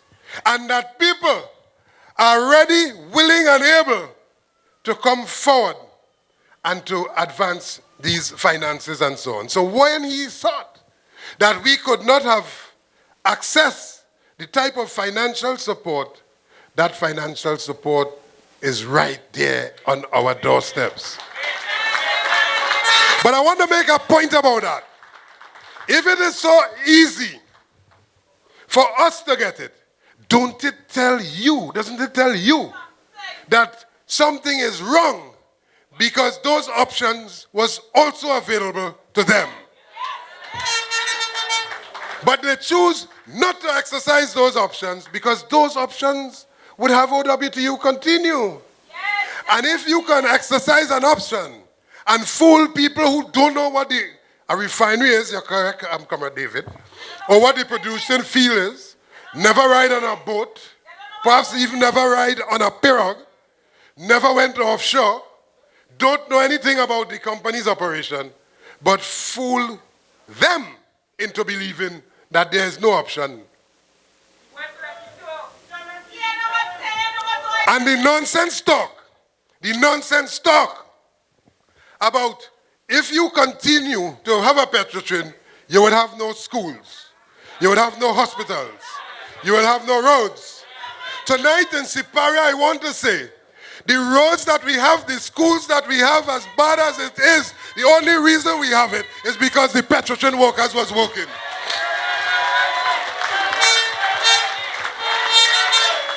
And we must be proud to tell all of those who are now placed in a situation where they are supporting this nonsense, that even the very job that you have, the OWTU would have put food on the table for Trinidad and Tobago. The oil workers. And were it not for the oil workers, you couldn't have, in fact, we can't even have police vehicles running. Because we provided for years and still have the ability to put gas in the tank of all of those vehicles. Put money in the pockets of all of those policemen when the month comes. That is the contribution. So he starts the story at a convenient point. And so we are saying, comrades, that we are with all of these persons with expressions of interest telling us that, listen, hey, there's another way. In fact, you had just recently, and you have one fella called Fitzgerald Hines, yeah? Motormouth, verbal diarrhea minister. Minister of verbal diarrhea extraordinaire. Talk. He talk so much until Manning get fed up. Manning had to silence he. Talk too bad. Don't know what you're talking about. Never visit one of those installations. But when the Caribbean leaders say, listen, something going wrong in Trinidad and Tobago, and we would assist, you have him chastising those leaders for coming up with an alternative view and plan to assist in dealing with the Petrotrin situation.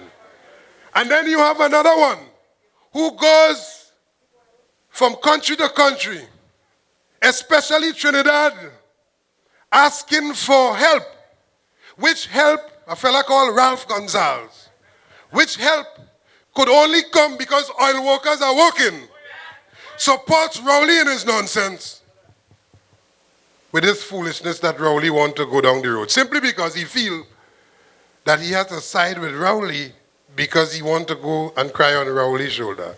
The situation with Liat continues to be a failure, but they recognize the importance of the Caribbean, the region owning its own airline. They continue to pump money into that failing airline so that we could have that type of independence in the region.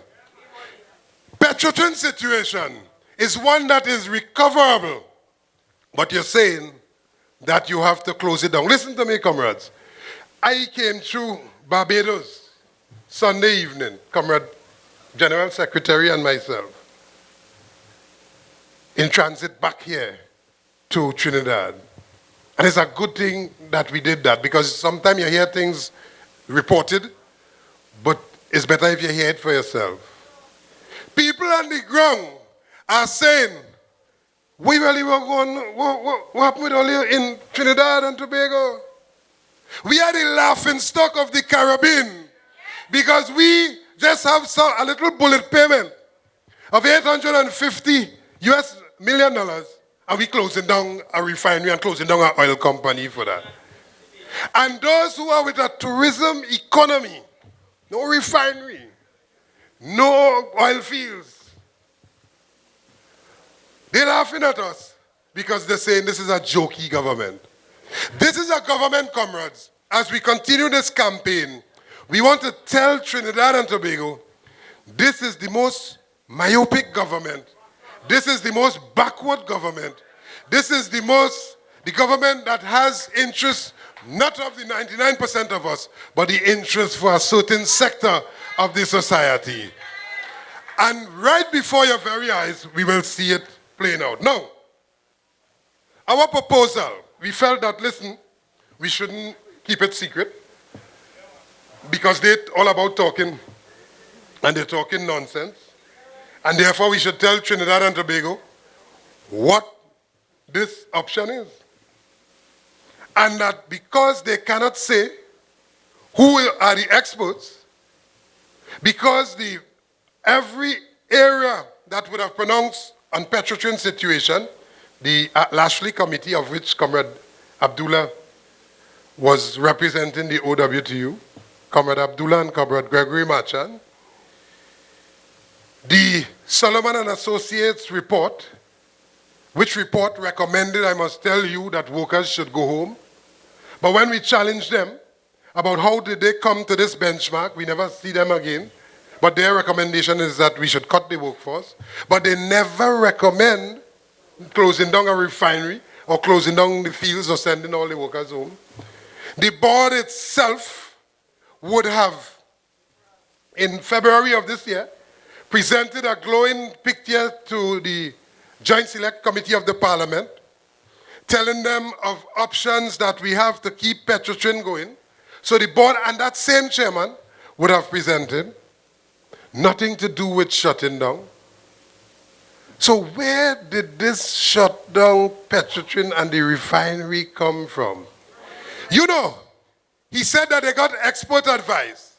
When we tell him, tell the country, who are these experts? Show us, make public the advice. He started to talk about now, we get all of this advice and we make a decision. Tonight, again, let us renew the call or the demand. Let Dr. Rowley tell Trinidad and Tobago who are these experts that recommend that Petrotrin should shut down. Make public that report. Publish the report. Because our alternative has been published. And our alternative now, we are making the rounds to tell the country that we said last week in the presentation that we are addressing this thing in 6 areas. The need for a different governance model. A type of model that you would see the members of the board of directors being chosen on the basis of merit, but that all stakeholder organizations will be given an opportunity to put forward candidates to the board. Now, the board can't have 1,000 people on the board, but that on the basis of some chosen criteria agreed by all of the stakeholders, different stakeholders in the society will be able to be given an opportunity to put a representation. So the faith-based organizations, the trade union movement, and so on. Specific representation of the communities, and so on. Even the business community, the NGOs, and so on, will be able to be represented. And when you have that type of board charged with the responsibility to deliver, with the ability to deliver, you could never end up with an SPNA who don't know anything about a Petrotrin, but the chairman of Petrotrin. Because the criteria that was used to place that fella on the board is a criteria that said, my best friend, and my best friend who represent a particular type of interest. My best friend who don't care anything, but who could demonstrate to the country that, hey, listen, we don't care how you feel. It's nothing to do with emotions. We don't care how you feel. We can send all your home. And as the comrade said, as we saw, and I'm glad I agree with Comrade Elder, for us seeing that for ourselves, just go. Because in his mind, it had nothing to do with your situation with respect to your commitments and so on, your family. It had nothing to do with the fact that it is 3,005 plus an additional 2,000 plus an additional 3,005 representing service company workers and contractor workers and so on. It had nothing to do with that. So 9,000 people directly. And then the compounding effect of the communities, of all of those people in the adjoining communities. He had nothing to do with that. He had nothing to do with the fact that businesses in the southern part of the country will go through, because he don't live here.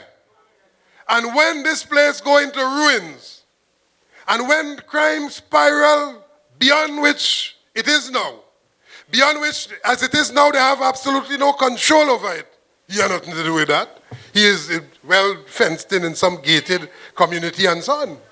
And therefore, he could be the face telling us that all. But something tells me, comrade, that something has to be wrong. After all of these years from leaving the plantation, after all of these years, some 56 years of independence, and some 3 or 4 days from now on Monday, we will be celebrating what? Some 42 years of republicanism. After all of those things, after the OWTU would have defended the commanding heights of the economy, placing in the hands of citizens of this country their own assets, their own destiny, somebody come and tell you that we can shut down the thing and all will go, just all. Something tells me that we have to identify the class that he represents, the interests that he represents, and that they don't care about us. But something also tells me that we have to know that the person who is giving him the power to do that is a fella called Keith Christopher Rowley. Yeah. So we are saying the only reason why we could end up with an SPNA as a chairman is because of the current governance model. And strange enough, those were some of the issues that the Lashley Committee would have addressed. And they would have agreed that there's a need for a different type of governance model. Let's ask the question, why that board member resigned? The country's supposed to know. If you go on the board of one of the biggest state enterprise in the country, and then you just resign like that, why? Is it that something wrong? Is it that you disagree with what was happening? Is it that you spoke out against what they wanted to do and you can't take it and the country ought to know? New organizational structure, that is another area. Because I said it before, and that is one of the premise for a new ordered Petrotrin, that we must have a new organizational structure with renewed work culture. We say that. The union is saying that. Petrotrin's debt of the US 850 million, that bullet payment, that ought to be addressed. That is addressed also in our proposal. Increasing oil production.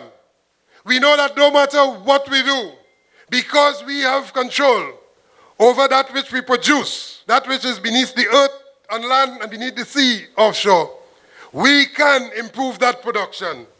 And therefore, if given the right leadership, the right direction, we must address increased production, and we cannot bypass that. That is another pillar of our dealing with this issue. The marketing and the refinery to be made more viable. And we presented a comprehensive approach as to how to treat with that. There are some 141 immediately identified areas that we can tackle from tomorrow to be able to address the inefficiencies and so on in the refinery. Those are the areas, but you see, with a more focused refinery and marketing standing on its own, a more focused Trinma operation standing on its own, ENP on its own, reporting to and accountable to individual management, Petrotrin can be on the road well ordered and well structured. And then we talk about asset integrity. We know that more than anything else, that the integrity of those assets, the tankage in Point-a-Pierre and elsewhere and so on, the pipeline network, we know that. But we also know, and on the platforms and the locations offshore. And as I say that, Trinidad and Tobago, those persons who are expressing the height of ungratefulness, they ought to turn around and express thanks and appreciation for you risking your lives all the time.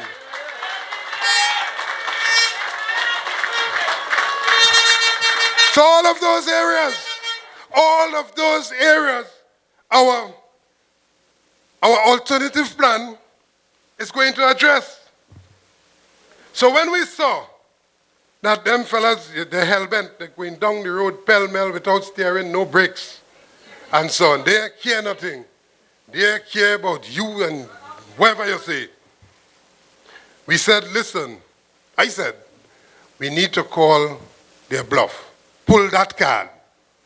Because if you say that you're offering us on the most favorable terms, yeah, one first option, well then let me see. Let me see how if you're serious about that. And so we say with the ability, because we are, lots of persons are contacting us, we can now step up and tell you, hey, listen, let me hear what you say. You saying that you never committed to sell it. You saying that it's not your plan to sell it. It's your plan to shut it down and put it aside. Right. And you saying that you're committing nobody to buying it. Right. Well, if you're saying all of that, and we say, first of all, no, we don't want that on the basis of we're not supposed to own that. The people supposed to own it. But we say, listen, you're going down the road too far now. We're going to call your bluff. And you say you didn't sell it. Well, then it's the asset right there. And if it's right there, let me hear what you're saying. And because we have presented a proposal like that last week and delivered to him, and there was no response, and because we were carded to meet with the board yesterday, the day before, which was what? Tuesday, I would have penned a letter to him, telling him that, listen, you see, all of these problems that you talk about, all of these issues, our proposal addresses that. And we will take care of all the headache that you're telling Trinidad and Tobago that you have. I'm not going to read the entire letter, but I'm just going to read the pertinent paragraph. That I said to him, quote, I must also point out that our proposal addresses all areas of concern raised by the government, namely, adequate crude supply, oil production, productivity, the debt payment, inefficiencies, asset integrity, and many other areas. With a totally restructured Petrotrin, with its new mandate, our proposal will not require any government guarantee or funding and would certainly positively impact the country's credit rating. Now, end of quote. Now, he now explains, the ball is in his court now. Because all the problems, you say the country credit rating will go down and Petrotrin will take we down and we had to shut down Petrotrin.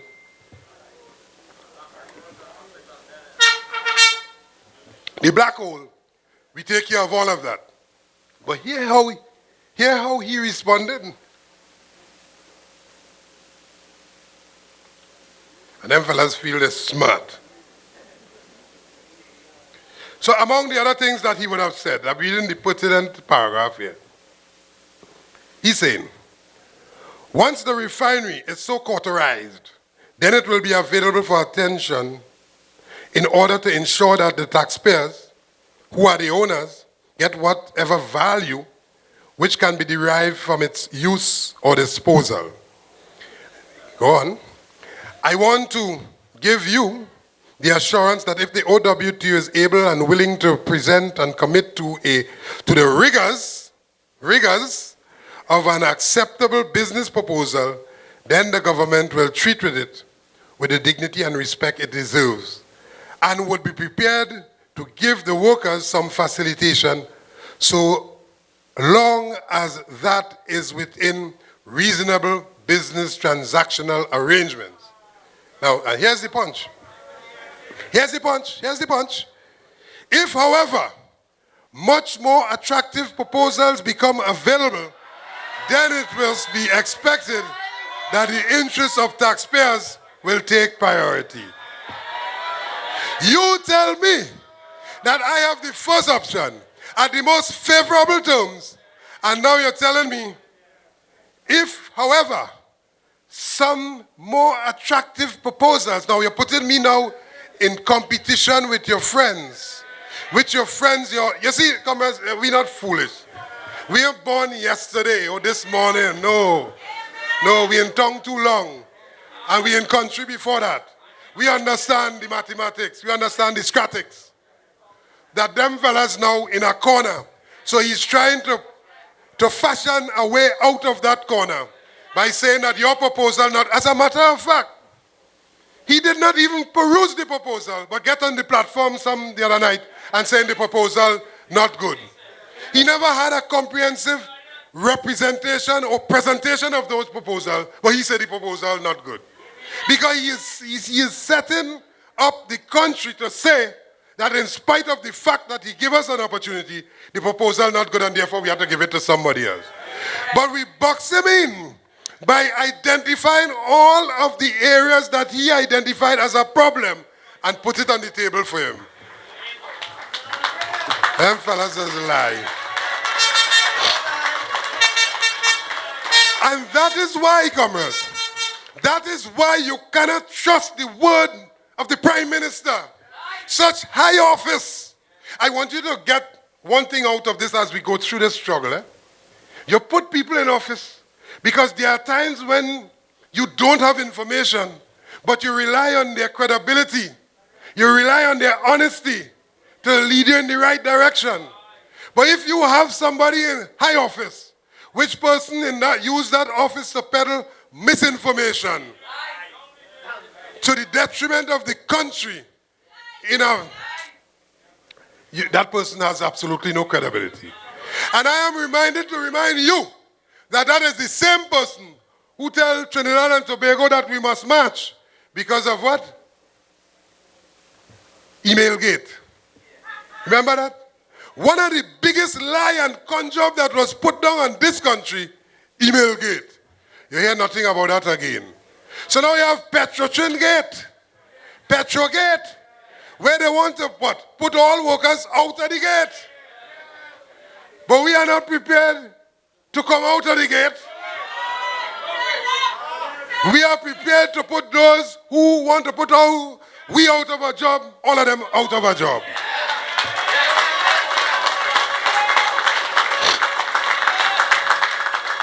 You saw how vexed he got the other night when they started talking to him about the figures? You see? Look at another area of misinformation. He tells the nation that it's 1,700 workers. Yeah? 1,700 workers. And give you the impression that it is only 1,700 workers and the refinery and so on, and therefore we need to shut down the refinery. But he knew full well that it is all of the workers in their plan. Because if they send home 1,700 workers, he feels, well, that's good enough because OWTU will still survive. You must take out the whole of Petrotrin. You're trying to do performance appraisal on me. We will take out the whole of Petrotrin. So he said 1,700. And then you hear when the board, and let me say tonight, again for yet another time, because I saw he put it in the letter and they continue to make this nonsense about, they tell me about they're going to shut down the refinery. He said that the refinery, we are going out of the refining business. And we know that that means that they're going to sell the refinery. And that is what I told the workers. So I am maintaining that all of them lie when they say they told me that they're going to shut down the refinery. But in any event, if you say that and I tell you that they're going to shut down the refinery, they would stop. So that they make no sense. It is a setup to change the conversation and to prevent you from what is the actual numbers that they are dealing with. So when we met with SPNA and we get the presentation, 3 slides.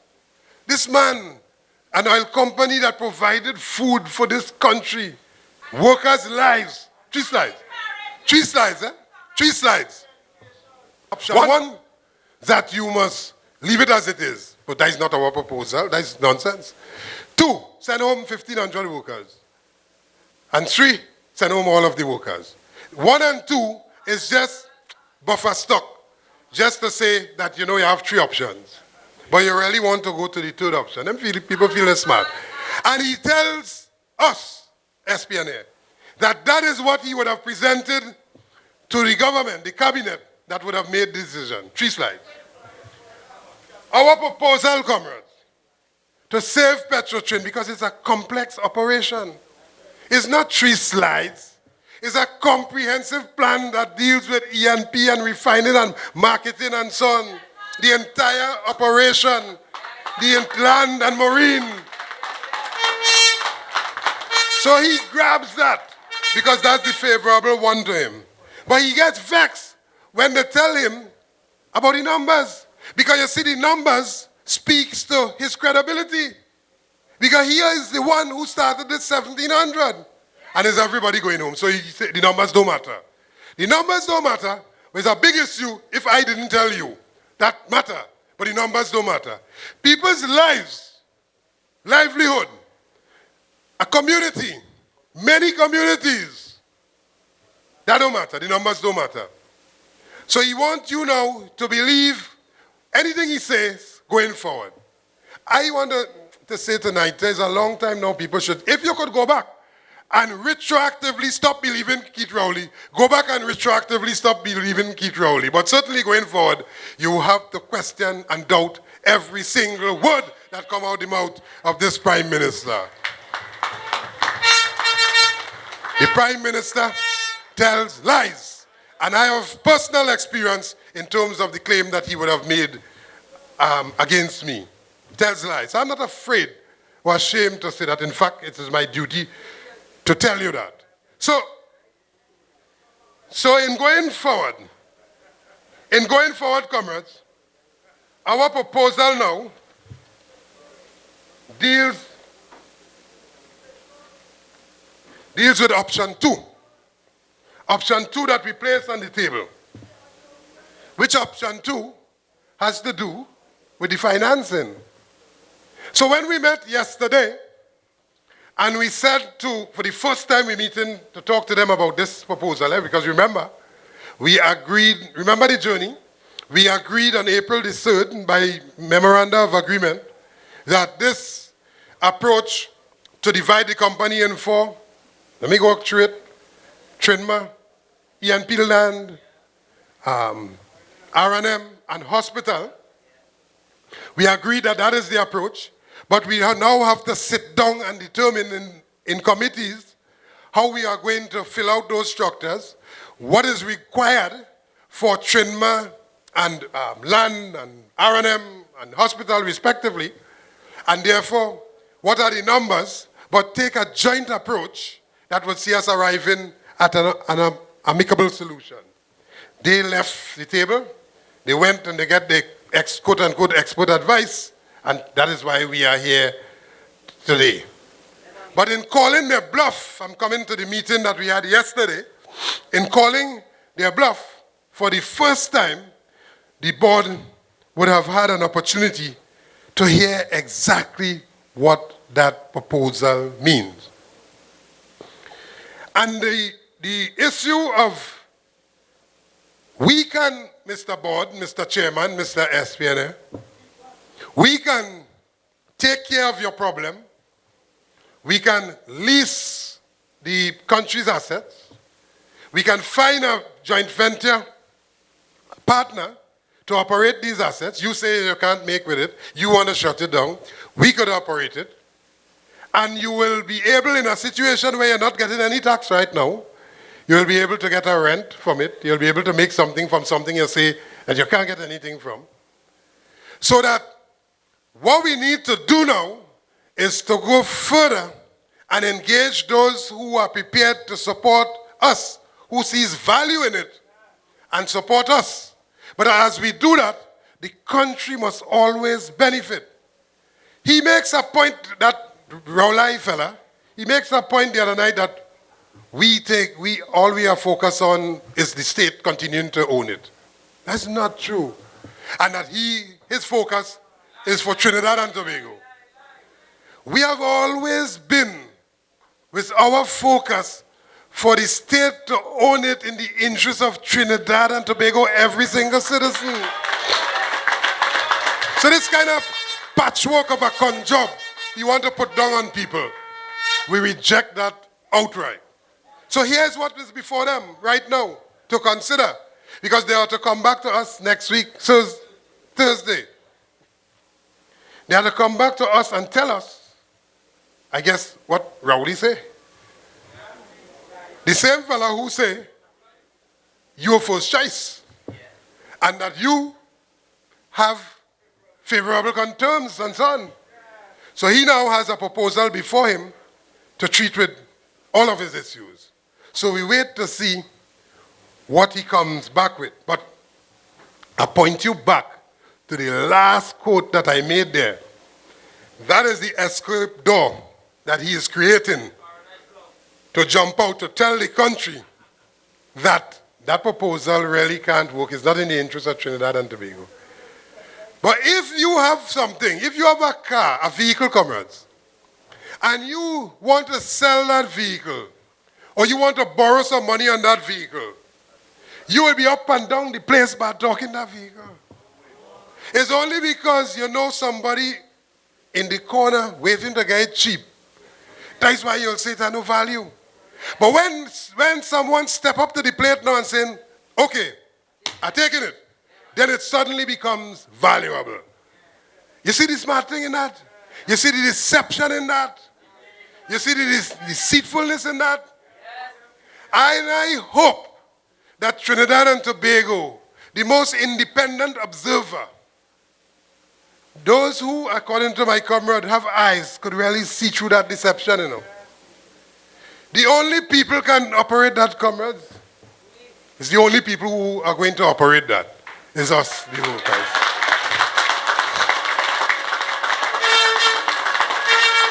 And that as we deal with the refinery part, because those guys are coming in the country, they're flying fast and furious. They are seeing investment opportunities. The whole question of international interest rates and investment, the climate is low. And therefore, they are looking for long-term investments. There are people who would have made deals in the past with places like Saudi Arabia. And Nigeria, and major oil producers on the basis of oil as a payment, so that they are major oil holders, people who have access to large volumes of oil, billions of barrels, on the basis of some deal they would have made before. But to be able to get even more value out of that, they see opportunities in refineries to refine it and to make a product. And that there are people who, throughout the night and day, would be scanning the internet, all of these websites, Petrochin website, all of these companies looking for refineries all over the place, strategically to be able to make their investment. So the money by itself can't bring good returns. But strategically, they are prepared to make that investment. And the government knows that. But they didn't go that route. Because that route, as I said, has the OWTU factor continuing in that. Now, in a corner, let's see how we're coming out of that. Let us see what lie he's going to tell to come out of that. You know, we liken him to that fella called Trump, you know. Tell lies and he just don't care. Even as you're fact-checking it right there on the computer, and they say, hey, listen, nah, he's still lying. And he invokes the passion, just like the divide and rule, he invokes the passion of those who he want to put against the other set, the Trump. So we have Trumpism being practiced here by this Prime Minister. And the last check I heard on CNN, it's probably gone up, that rating gone up, is that the American president tells lies at the rate of some 11 or 12 per day. So every day he tells about 12 lies. Check Rowley where Rowley is now. He's not far behind. Rowley ain't far behind. In fact, he's in serious competition. In serious competition with Trump. So you see where we reach? Your prime minister in competition with the American president. But back to this issue, comrades. We have spoken up to today, spoken to people who are interested. No less than 5 serious, because we would have interviewed them so far. And we are looking for the best terms and conditions that would benefit not the OWTU, not even you, the Petrochin worker, but the best arrangement that will benefit Trinidad and Tobago.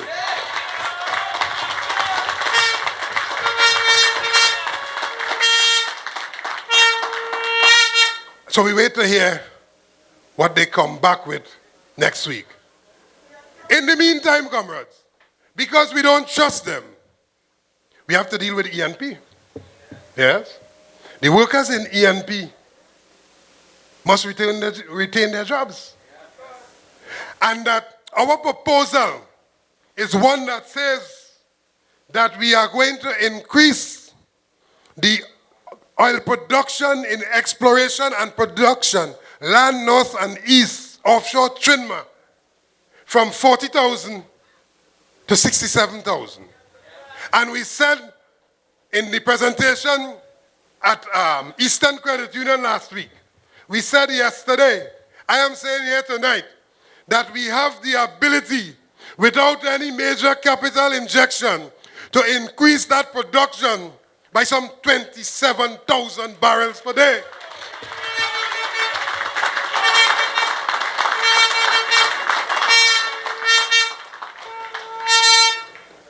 And that if they are saying that you, at 40,000 that they now have, that they want to have, 800 workers. That is a recipe for confusion and for shutting down the place. 800 workers under different terms and conditions, no trade unions, and a set of contractor employees on the side, madness and chaos in the fields. But if they are saying that, we are saying that for the increased production, moving you to 67,000 barrels per day, and also with the potential to enter into joint arrangements, because people expressing even in those areas, interest in those areas, we can well employ the current workforce, maintain the current workforce in exploration and production to be able to get that production up. And if you think I lie, or you want to challenge me, we said last week, we said yesterday, and I'm saying tonight, that we can take you to the exact field, to the exact well, exact location, to the exact valve, and show you how, with the correct management, how we can increase that production. Some PNM man, I heard some PNM General Council man, one of those who don't know, and don't know that he don't know, but talking as if he know. Because he talking what Keith Rowley say, made the comment that Roger figures wrong. And when the person asked him, how you mean it wrong? Yes, it's wrong. Well, where you work? Because that would have, I so like that person asked him that question. Eh? I like that too bad. Because that would have been my first question. Where you work? He work in Tea and Tech. So he work in Tea and Tech. And he know that my figure's wrong. And here's the basis why he said that. He said that if it is wrong and it cannot work, because even 67,000 barrels can't run the refinery. But that's correct. But the con job that Dr. Rowley would have done on them, Franklin Can would have done on them, is to say that because we need this additional crude that which we cannot produce, we don't have enough crude to run the refinery and we'll have to import crude. I want to say tonight again for everybody here, Trinidad and Tobago, Petrotrin, even in its most glorious days under Texaco, has always been importing oil to run through the refinery. Trinidad and Tobago never produced 360,000 barrels of oil. But the refinery throughput of some 360,000 barrels of oil was made possible because of foreign crude with a mixture of our local crude. And that model is one that we will have to continue with for the longest while. But our argument is that the more of the indigenous crude we produce is the less of the foreign crude we will have to import, and therefore the bigger margins that we will make and the more profit we will make for the company. Simple common sense. But they're pushing that away. They're pushing that away. And when you ask that fella, SPNA, listen, you say, how are you going to make? You shut down the refinery, no foreign exchange. How are you really going to make? Where are you going to get money from? Well, we're going to import. We're going to import fuel for local market because we only need some 25,000 barrels per day. And we're going to supply our regional market with what we import. So now he becomes, we move now from a manufacturer or a supplier to a middleman. The fella who stay up all night and he wait till the fisherman come in with the fish, he buy it, he mark it up and he sell you. Middleman. But those persons who are now nervous in the Caribbean about where they're getting fuel from, they have already begun to look for other suppliers. So you no longer have that guarantee of that market, because why must I have a middleman marking up on a product when I could purchase from source for myself? That is happening. The other thing is the crude. Where are you going to sell that crude? Because he gives the country the impression we will sell the crude and make foreign exchange. We as petroleum workers know, comrades, and the country must know, the crude that we produce is not of a quality that people are enthusiastic about to put through their refinery. Because the Molo crude, it is called, that we produce, it is of a high sulfur content. And the crude that we produce, you already start with a percentage discount against the WTI. In addition to that, another further discount because of the quality of that crude. you would have to pay people to take that crude. The only way that crude can make added value is if you mix it with foreign crude, pass it through your refinery, and make a big margin with your refinery. In other words, the only way it can make money is if you have what most people don't have, an integrated oil company. Producing fields, refinery. You produce it at optimum, and you refine it, and you make money for Trinidad and Tobago.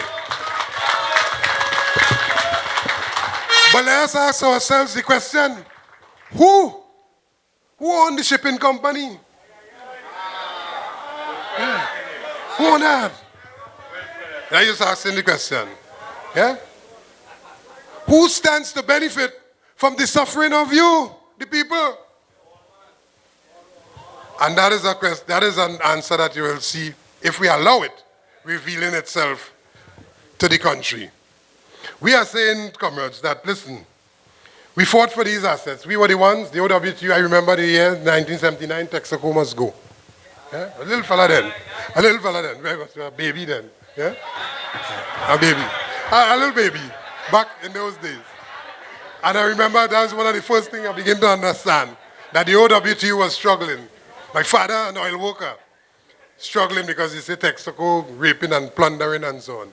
And David was perhaps an adult at that time. But I was a little baby. Yeah. And I remember George Weeks, the Battle of George Weeks. My point here tonight, we would have fought for ownership and control of these assets to be placed in the hands of all of the stakeholders, the people of Trinidad and Tobago. Today, many years later, we have to fight to keep it in the hands of the people of Trinidad and Tobago. But you know what is strange about all of this? What is perhaps the most troubling thing about all of this is the response of the people for whom we're fighting for. Those people are so first, second, third, fourth, P&M, more than anything else. They can't see anything else. So whatever Dr. Rowley say, whether he wrong or right, he right for them. Whatever happened to you going forward, and listen, all of those people who talking that, guard your lawns, you know, guard your garden. You see the weeds in your garden? Don't pull it up, you know. Don't destroy that. Because all of them gonna have to eat grass if they get through with that, you know. Got it? So when they come, they're gonna be eating grass and balize. But you see the OWTU, we feel that we're entitled to, after all of these years of struggle, after all of these years of independence, we are entitled to a better Trinidad and Tobago.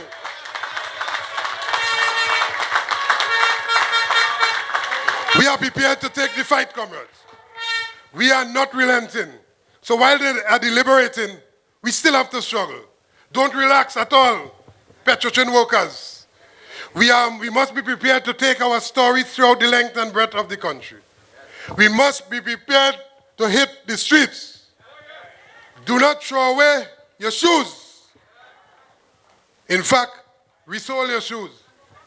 In every country, modern or otherwise, developed countries, metropolitans and so on, United Kingdom, in the USA, even in the face of Trump, in Europe, in Latin America, in South America, and even in Russia, comrade.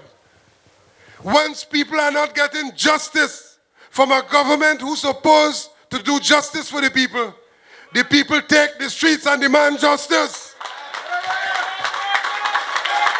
We must not give up that tools of trade. We must be prepared to tell the world, because here's what will happen.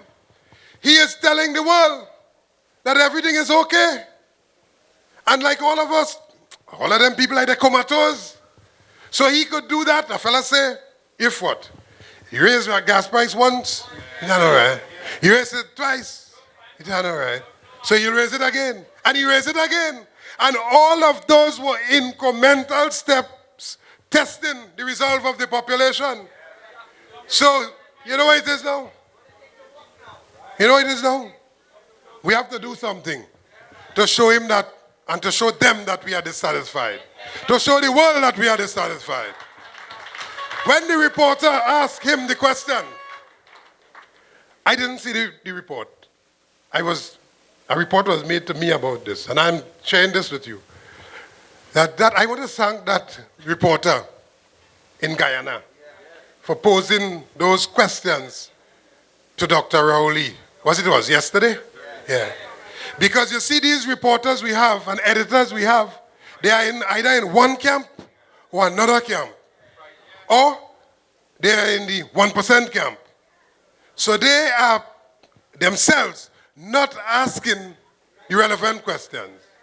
And you start to stammer when they ask you, how are you advising people? Let me ask our question, the question, how are you advising people? And you sign in MOU and so on. But you sending workers home. Because you can't manage only $850 million bullet payment. You're closing down your whole oil company, but you're advising people. Something had to be wrong with that. Something has to be wrong with that. And therefore, you could have seen, I was told, the type of stuttering and hesitation. You could imagine if somebody asked him that in Trinidad, what happened? Well, daddy, eat them up raw. I want to share with you one thing before I close here tonight, comrades. One thing. I remember, and this is perhaps the first time I'm saying this on any platform. I remember on the opening of Parliament, this Parliament where Dr. Rowley became Prime Minister. This Parliament where the country would have made a mistake, we recognize now. Lots of crowd was gathered outside the Parliament. And I was there, and it's a good thing that I was there. Because we would have seen all of them, they coming in, going to the opening of the Parliament, and so on. All 23 of them, members of the opposition and so on, going in. And I think it's a Prado, don't hold me to the car, a black vehicle, pull up. Out came from that vehicle, listen to me carefully, a comrade that we know very well, a fella by the name of Pasdev Pandey. Listen. And Comrade Pandey would have said to me after he greeted me, and he's going in, he's putting on his jacket and so on, he's going in.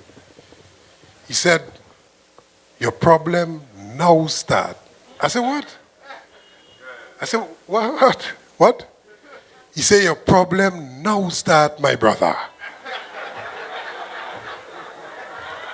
Honestly, comrades, it take me as the script begin to unfold. I don't know if he could remember that, but I would never forget that. Because I remember that in my head. But no sooner than later, as the script begin to unfold, I begin to understand exactly what Basdev Pandey said. Yes. But it's not my problem that now start. It is Trinidad and Tobago's problem that now start, that at this point in time is galloping like a raging bull.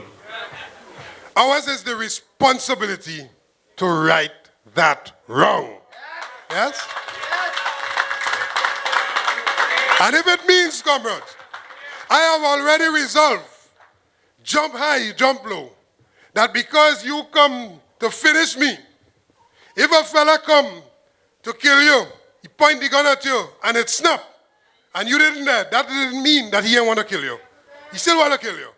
You don't have the responsibility to take care of yourself and defend yourself. And if I have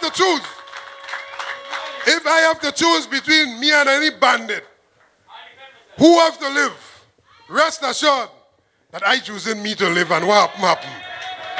I'm saying that to say that every single one of us have to know, if we didn't know before, that we have to band our support together to get rid of the PNM once and for all, drive it into oblivion.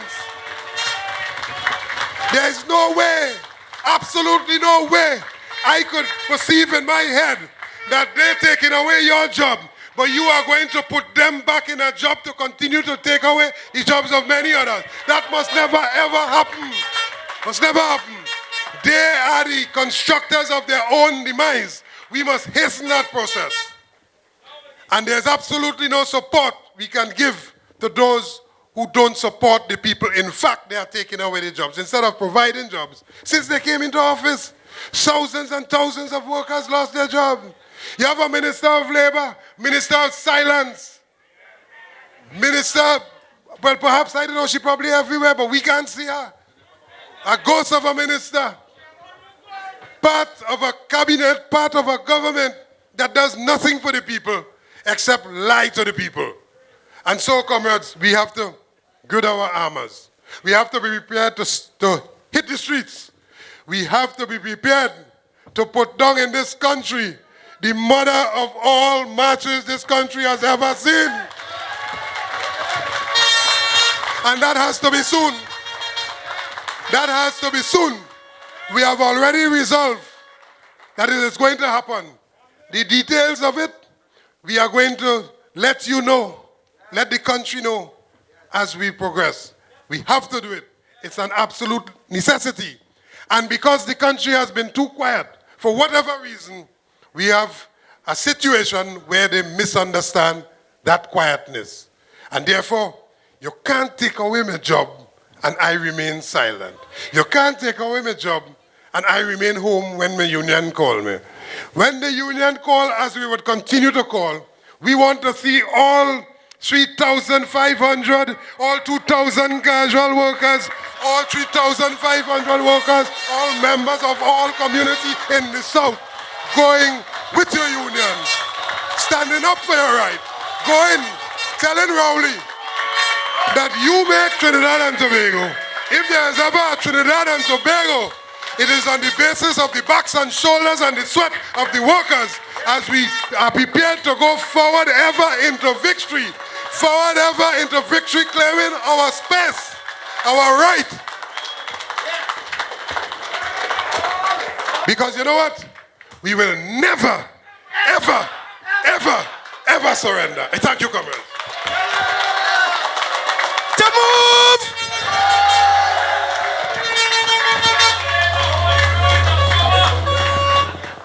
Comrades, as I said tonight, we're leaving here with knowledge, we're leaving with wisdom, a renewed vigor. But comrade, we have to move us. We have to move us. And we're going to use that term.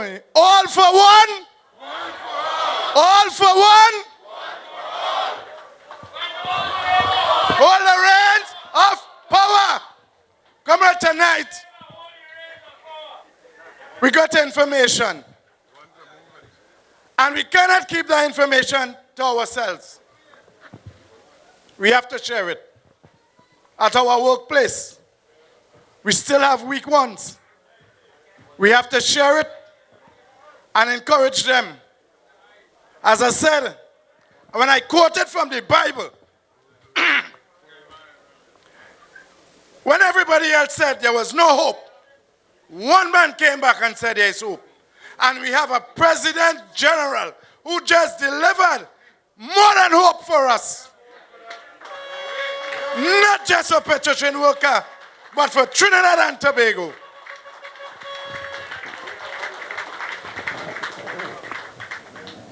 Comrade, I want to thank tonight also the comrade that supply the song system is what King JR International, Comrade Jordan. Right? And we also want to thank Miss Dipsy, who is here with us. Give her a round of applause.